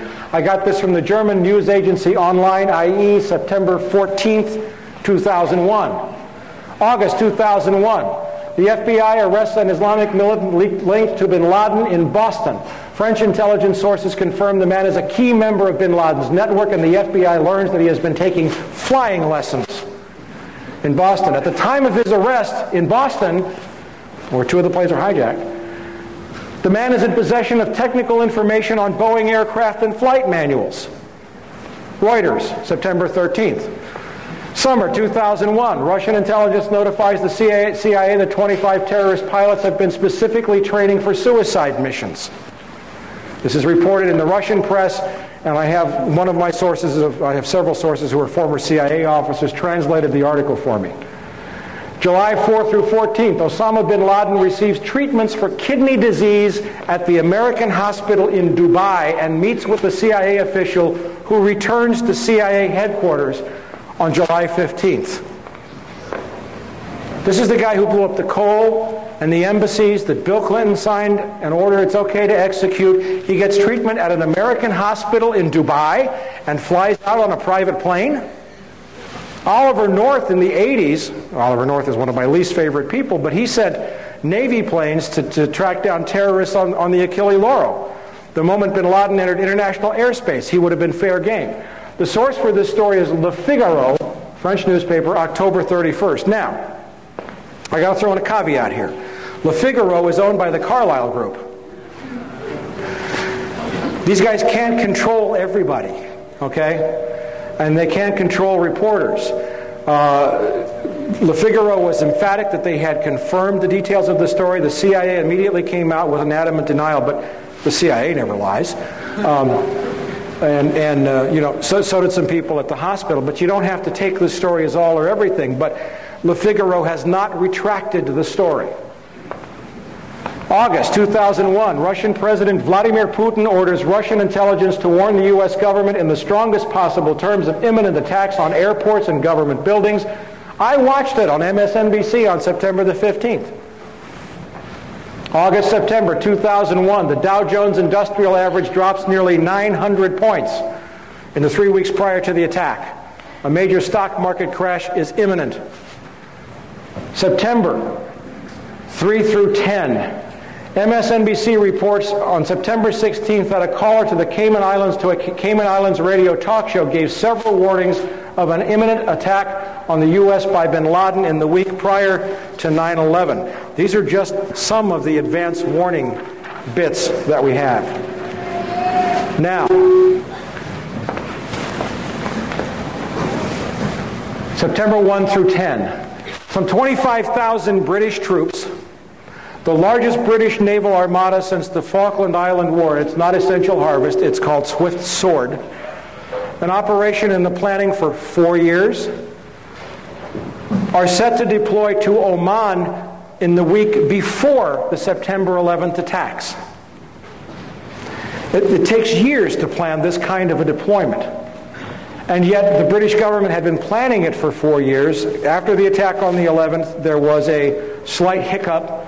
They waited, but the deployment went ahead as scheduled, supposedly to support the U.S. But you have to understand, I don't know how many veterans we have in this room, but you have to understand that it takes months and months and months to deploy these kinds of personnel, yet they're already set to go to Oman. At the same time, 2 U.S. aircraft carrier battle groups happen to be rendezvousing off the Pakistani coast. This is not a normal deployment. The Pakistani coast is not the Persian Gulf, it's the Arabian Sea. Yet we have 2 aircraft carrier battle groups off the Pakistani coast, and at the same time, some 17,000 U.S. troops joined more than 23,000 NATO troops for Operation Bright Star in Egypt. Fully deployed, combat ready, locked and loaded. All before September the 11th. Is this suspicious? I think so. September 6th through 7th. We have the 4,744 put options on United Airlines. CIA monitoring stock trading in real time. September 10th, 4,500 put options are purchased on American. September 6th through the 11th, no other airlines show any similar trading patterns to those experienced by UAL and American. The put option purchases on both airlines were 600% above normal. September 6th through 10th, put options on Merrill Lynch, Morgan Stanley, AXA Reinsurance, and Munich Re. It has been documented, and I talked about this through the Promise software, that intelligence agencies routinely track the stock trading. And I'll tell you what I think, an opinion here, happened, is that someone at CIA told the head of A.B. Brown, and the head of A.B. Brown decided to make himself a little money on the side, and he got caught because the stock market was shut down because, well, we'll come to that in a second. General Mahmoud of the ISI, the guy that wired $100,000 to Mohammed Atta, the guy that had to be approved by the CIA, happened to be in Washington on September the 11th. He had arrived the week before. I think he was discussing war plans. That's from MSNBC. September the 11th, for 35 minutes from 8:15 a.m. until 9:05 a.m., with it widely known to the FAA and the military that 4 planes had been simultaneously hijacked and taken off course. No one notifies the President of the United States. It is not until 9:30 that any Air Force planes are scrambled to intercept, but by then it is too late. This means that the National Command Authority waited for 75 minutes before scrambling aircraft, even though it was known that 4 simultaneous hijackings had occurred, an event that has never happened in history. Sources: CNN, ABC, MSNBC, the Los Angeles Times, and the New York Times. And if you go to my website, you will see the beginning of a fabulous series of articles out of Canada by 2 writers, Ilarion Bykoff and Jared Israel. Their website is The Emperor's New Clothes. You can find all the links from my website, all these other sites. They've established clearly, using documents that have now been taken down off of U.S. Air Force websites, that it is a matter of routine policy on the FAA and the U.S. Air Force to scramble a jet the instant any airliner is hijacked without waiting for an order from the President. What does that mean, scramble? I don't know, sorry. You put them up in the air and make them go intercept the jet, not shoot it down, but you put a fighter aircraft in the airspace with the hijacked airliner. It's FAA routine procedure. It doesn't require an order from the President of the United States. Remember Payne Stewart? Remember his airplane? Remember it went off course? It was off course for no more than 10 minutes, and fighter jets had been scrambled to fly along beside it. Now, if we have 4 simultaneous hijackings, why were no planes scrambled to intercept those planes for 75 minutes? The Andrews Air Force Base website has taken down information saying that it maintained a ready response scramble force to protect the skies over Washington, D.C. A presidential order is not necessary to intercept an aircraft. It is necessary to shoot down an aircraft. And yet the government has committed a lot of lies. Dick Cheney has lied about U.S. Air Force response. I used to work outside of Andrews Air Force Base. I saw F-16s, F-18s, F-15s taken off all the time. So they took down that site? They have changed the site. It has been archived and saved. If you go to my website, go to the articles, you can get links to the way it used to read. Okay? All right. September 13th. China is admitted to the World Trade Organization after 15 years of unsuccessful attempts. The vote was taken. It was just ratified about a week ago, but that was the vote. Nobody noticed. September 15th, the New York Times reports that Mayo Shattuck III, the head of A.B. Brown in the United States, resigned effective immediately without explanation. The insider trading, September 15th was the first day that the stock market opened after the attacks. September 29th, the San Francisco Chronicle reports that 2.5 million in put options on American Airlines and UAL are unclaimed. This is the result of the suspension in trading. Nobody showed up to claim it. October 10th, the Pakistani newspaper Frontier Post reports that Ambassador Wendy Chamberlain has called on the Pakistani oil minister. The pipeline is now a go. Mid-October 2001, the Dow Jones is back up near 10,000 as a result of the massive looting, outpouring of cash. Gonna love this one. One of my dearest causes in the whole world, I have a couple of monthly columns in magazines, one of which is High Times, believe it or not. And, it's a strange thing for an ex-narc who hasn't had a beer or a joint. I've had no mind-altering chemicals in 18 years.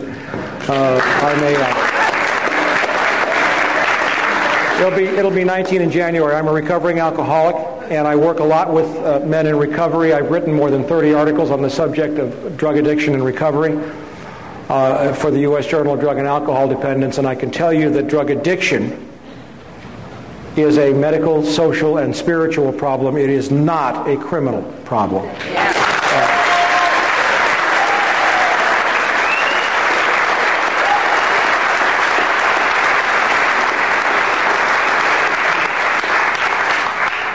And one of the most frightening things that I saw in the wake, and we're going to wind this up here, and I'm going to hit you with everything that I got. One of the most frightening things that I saw in the wake of the attacks was a story that showed right here, this is from the New York Post, that the two companies, most of you know that some 30 to 40% of the prison inmates in this company are housed by private corporations who trade their stock on Wall Street based upon the number of human beings that they're housing in prison. That's what our economy has evolved into. We are a search and destroy economy. A snake eating its own tail is not nutritious, yet that's what we're doing. And I saw that the stocks of these two companies, Corrections Corporation of America and Wackenhut, went up 300% in the, 2 weeks after the attacks. And not only that, you read this story, and there was an urgent request outside of the budget for 40,000 new prison beds. That's before the next year's budget. Now, does anybody here think there are 40,000 Islamic terrorists in this country? Who are those beds for? I'll tell you when I get there, Okay? But the Bureau of Prisons budget request next year is supposed to ask for something, and this is not confirmed, but I've heard on the order of 400,000 new prison beds. Maybe more. Do you have that on your site? What I just showed you was in one of the issues of the newsletter on the site, yes. Now, in January of this year, when the Bush administration took office, these are the folks that brought us savings and loan with Lockheed Martin, DynCorp, looting $2 trillion out of the Department of Defense, $59 billion out of HUD. That's to sustain this bubble, to maintain the grip on power of this CFR trilateral group that has taken us into a war for Central Asian oil before the age of oil ends. And in January I said, they're going to go after Social Security. You mark my words. The savings and loan was just a warm-up. And here I find this story, or this letter, written to the Honorable Daniel Patrick Moynihan, who is the head of the President's Commission to strengthen Newspeak, Orwell, strengthen Social Security. And the letter is from two members of Congress. It's from Henry Waxman, I don't have the second page, and one other member of Congress. And you know what they're saying? You've locked us out of your meetings. You're having closed-door, classified meetings on Social Security. We're the members of the Ways and Means Committee that are charged with Social Security oversight, and you have locked us out of the meetings. Does that scare you? It scares me. They've just been writing letters so far. Hey, listen, I'm going to come to this, but, there's a few bright lights on the hill. They aren't fully bright yet, but there are some people speaking out. And in the wake of the total assault on American civil liberties, Patrick Leahy, forgive me, had the temerity to write 6 letters to Attorney General John Ashcroft demanding that he testify before the Senate Judiciary Committee on such matters as military tribunals and Ashcroft's unilateral decision to begin wiretapping attorney-client conversations in terrorist cases. And he said, I demand that you respond to me in writing. I think it was by the 13th. Well, he got a response in writing, but it was an anthrax letter.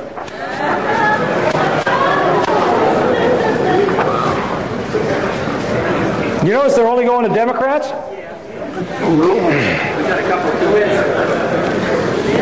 All right, now let's look at this. H.R. 3162, the Patriot Act. Hey, let's hear it for the Patriot Act.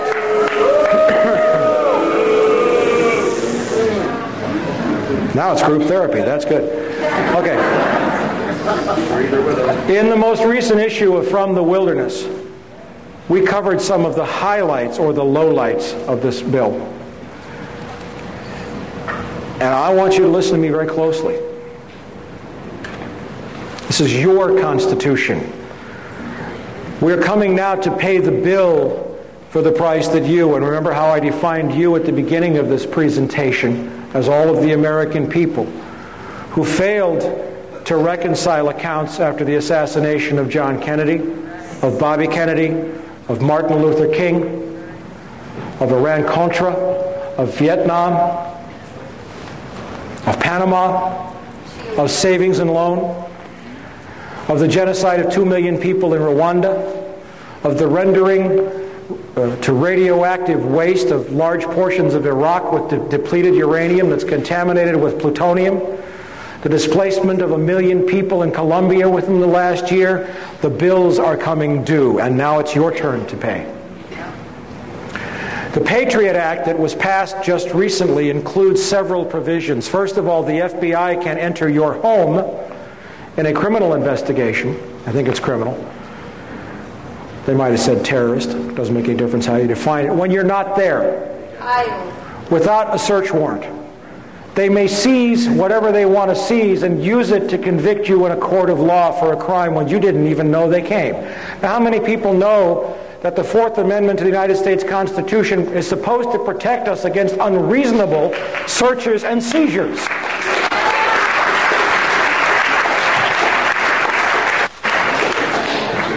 The Patriot Act also permits the CIA to share its intelligence files with local law enforcement. Now, what does that mean? Everybody knows the agency's been wiretapping people illegally for a long time. So is the FBI, COINTELPRO. I mean, but the deal is that information, because it wasn't obtained under a warrant, could never be introduced into court as evidence.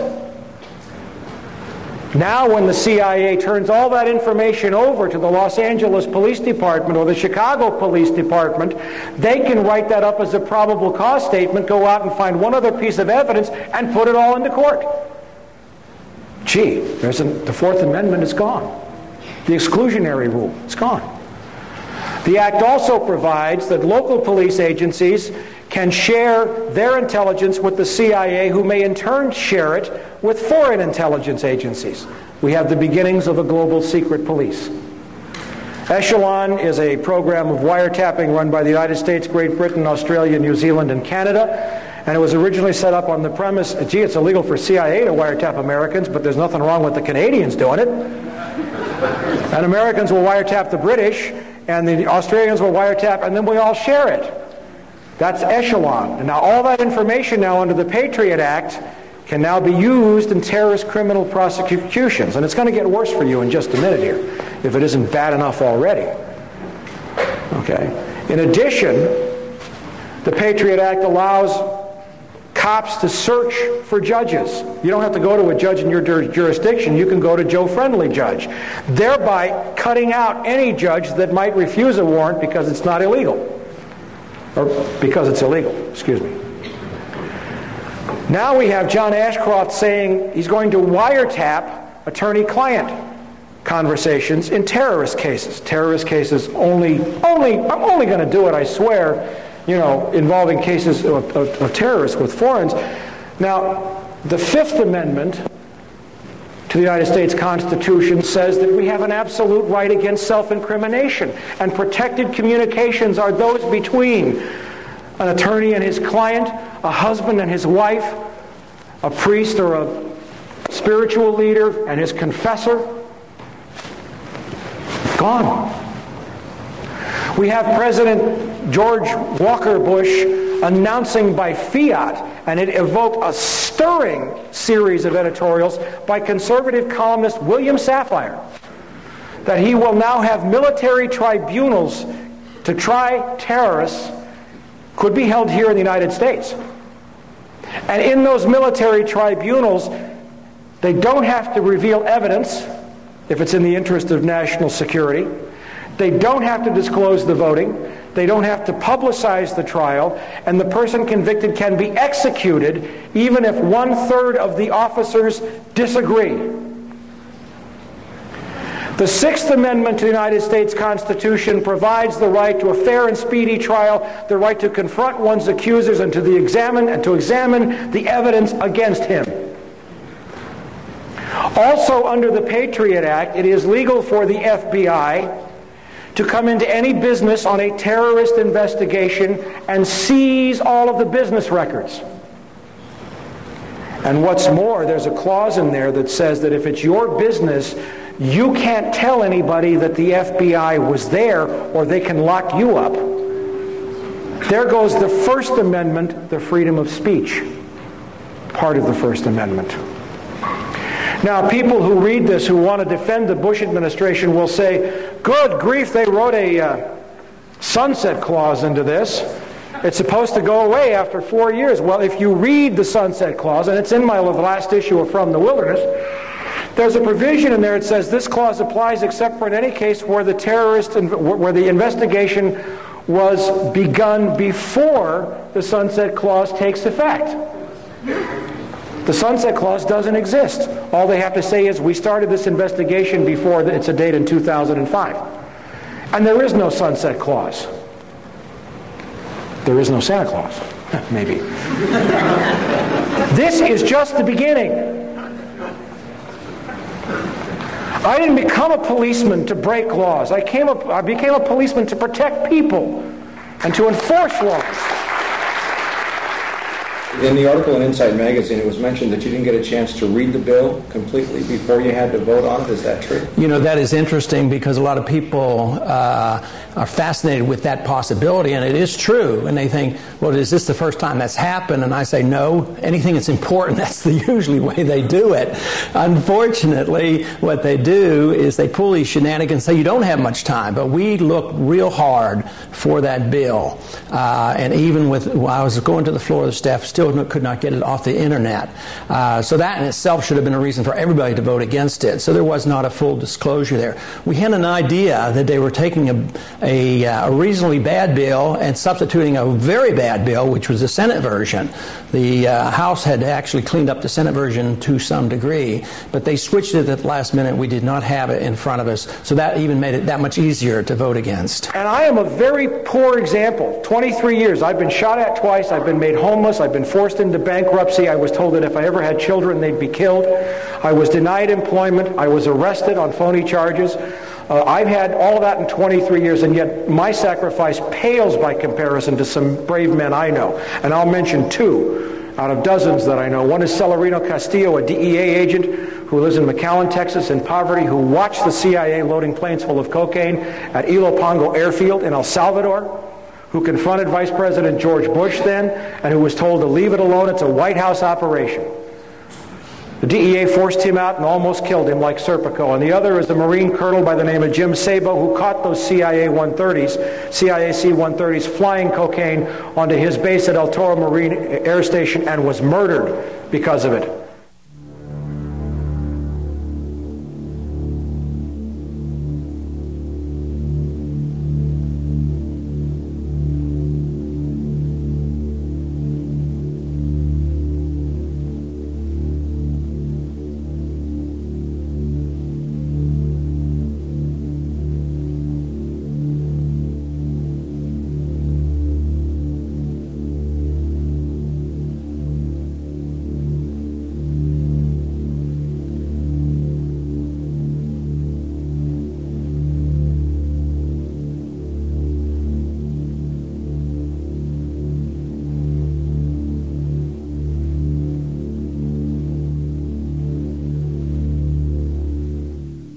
People like us, and I'm just one of many, have been trying to tell people like you that unless you face this now and pay the price, this is what the end result is going to be, and it's only going to get worse.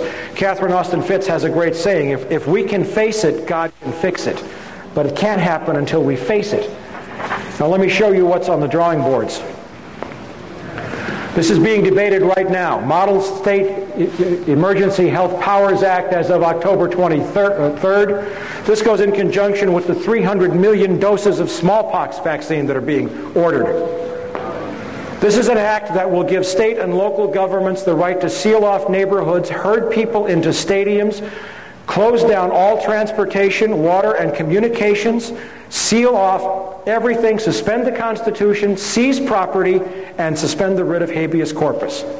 All justified under a supposed threat of massive biological warfare. This is being debated right now. The criminality of this regime is out of the closet. I noticed it was out of the closet in May when Citibank bought Banamex. They don't care anymore. They're arrogant. But I got news for you. These guys, and especially George W. Bush, play in a rigged game. They've always played in a rigged game. And those who play in a rigged game get stupid. Because they don't have to perform.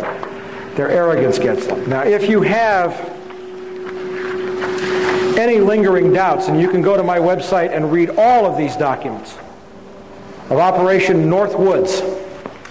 These are declassified top secret documents from 1962 showing that the Joint Chiefs of Staff had planned to shoot down 2 American airliners and blame it on Fidel Castro for the purpose of getting a war with Cuba. You don't have to believe me. Go read the declassified documents yourself. They don't care about us. Okay? They're all on the website.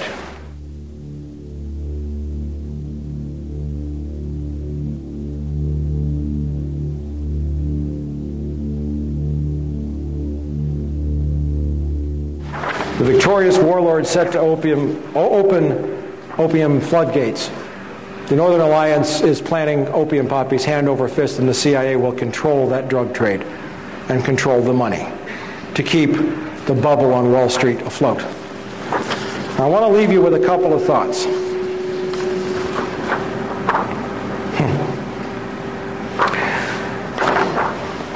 I may have scared you, and I love it when people come up to me and say, Mike, what am I supposed to do? And I know that in your head you're saying, you don't want me to tell you what you're supposed to do because what you want me to tell you is something that'll let you go home, drink a beer, watch your television set, and manage your 401k plan. Okay? Yeah, you can write, and I got to tell you, From the Wilderness, my newsletter has doubled in size since September the 11th. And you know what I'm doing with the money? I'm hiring reporters and I'm writing more stories. One thing you can do...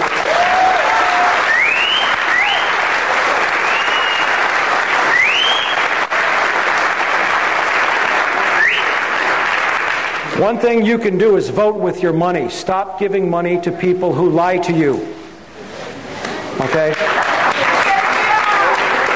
Now, I'll give you a little word of inspiration. This is a comment on the Patriot Act. It says our forefathers would think it's time for a revolution. This is why they revolted in the first place. They revolted against much milder oppression. And who said it? A Republican Congressman, Ron Paul of Texas.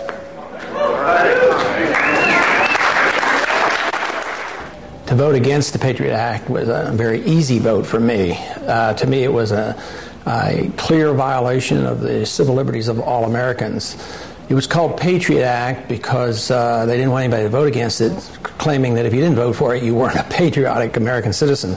I think it was probably the opposite way. I think those who voted for it voted for a bill that undermined the Fourth Amendment, the whole principles of individual freedom and liberty in this country. So it was very easy for me to oppose a bill that would just open up Pandora's box with search warrants and the whole ability to wiretap and listen to all our communications, whether they were on the internet, and check on websites, the whole works. It was very easy for me to vote against that bill. And there are other actions taken by the administration, including military tribunals and Attorney General Ashcroft's announcement that he was going to wiretap attorney-client conversations. How do those make you react? I guess there are two there. I don't like what he's doing, but the other part is how did we get to this point in our history where our administration, our presidents, and our attorney generals do this by fiat? Just come up and declare, well, there's going to be new military tribunals set up, or we're going to wiretap communications between the accused and their lawyers, and they didn't even confer with the Congress. So I would say that's very bad. Of course, there's the slippery slope there. They say, well, we're only going to do this with the terrorists. Well, how do we know who the terrorists are if they haven't had a trial? So the whole thing is just outlandish for a country that pretends to protect the rights of the accused, and we challenge other countries like Peru in recent years for setting up these type of tribunals. So I think that moving in this direction is a serious challenge to the whole principles of the 10 Amendments and the Constitution. For all the FBI agents in the audience, a revolution can be anything, but I will tell you this, that a revolution, according to Thomas Jefferson, James Madison, Monroe, and all of the founding fathers, is my divine right.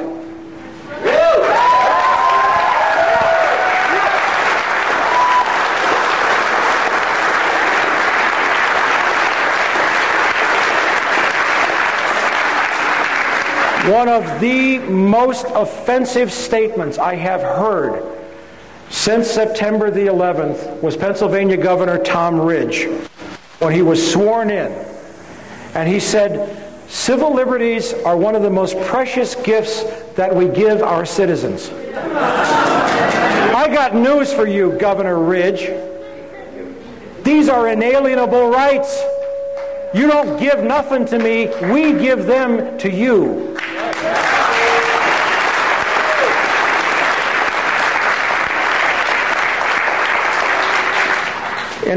During the Civil War, Abraham Lincoln suspended the writ of habeas corpus, and it led to one of the most powerful and most important trials that ever reached the Supreme Court of the United States. The case was Ex parte Milligan. And this is what they had to say. They said, the Constitution of the United States is a law for rulers and people equally in war and in peace, and covers with the shield of its protection all classes of men at all times and under all circumstances. No doctrine involving more pernicious consequences was ever invented by the wit of man than that any of its provisions can be suspended during any of the great exigencies of government.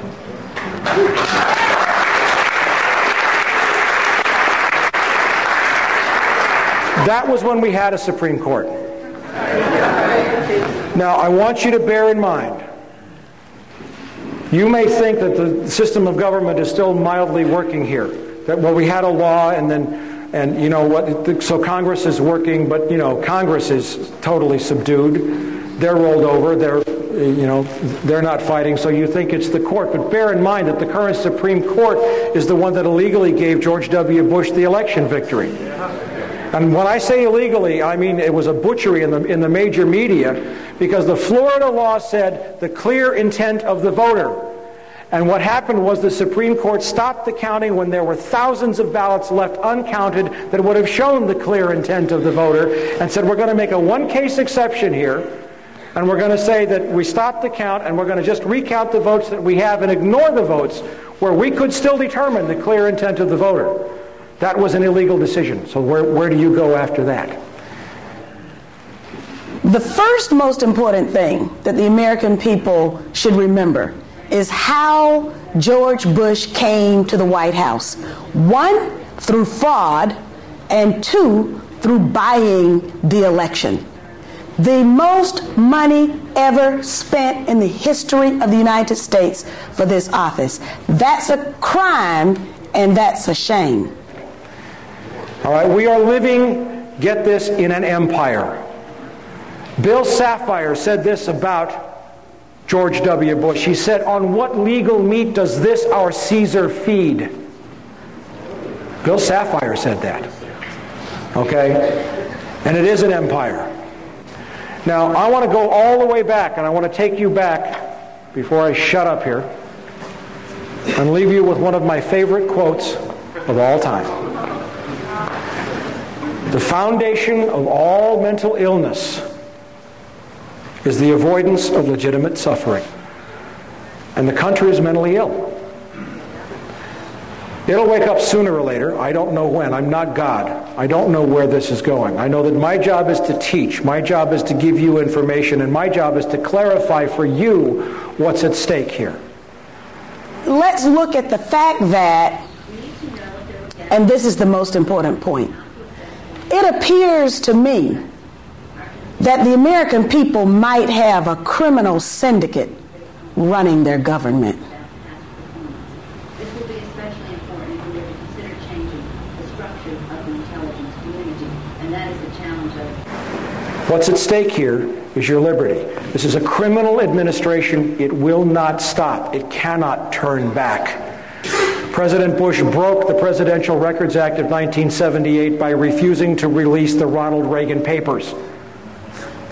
Arbitrarily broke the law. John Ashcroft broke the law by ordering wiretaps of attorney-client conversations in terrorist cases.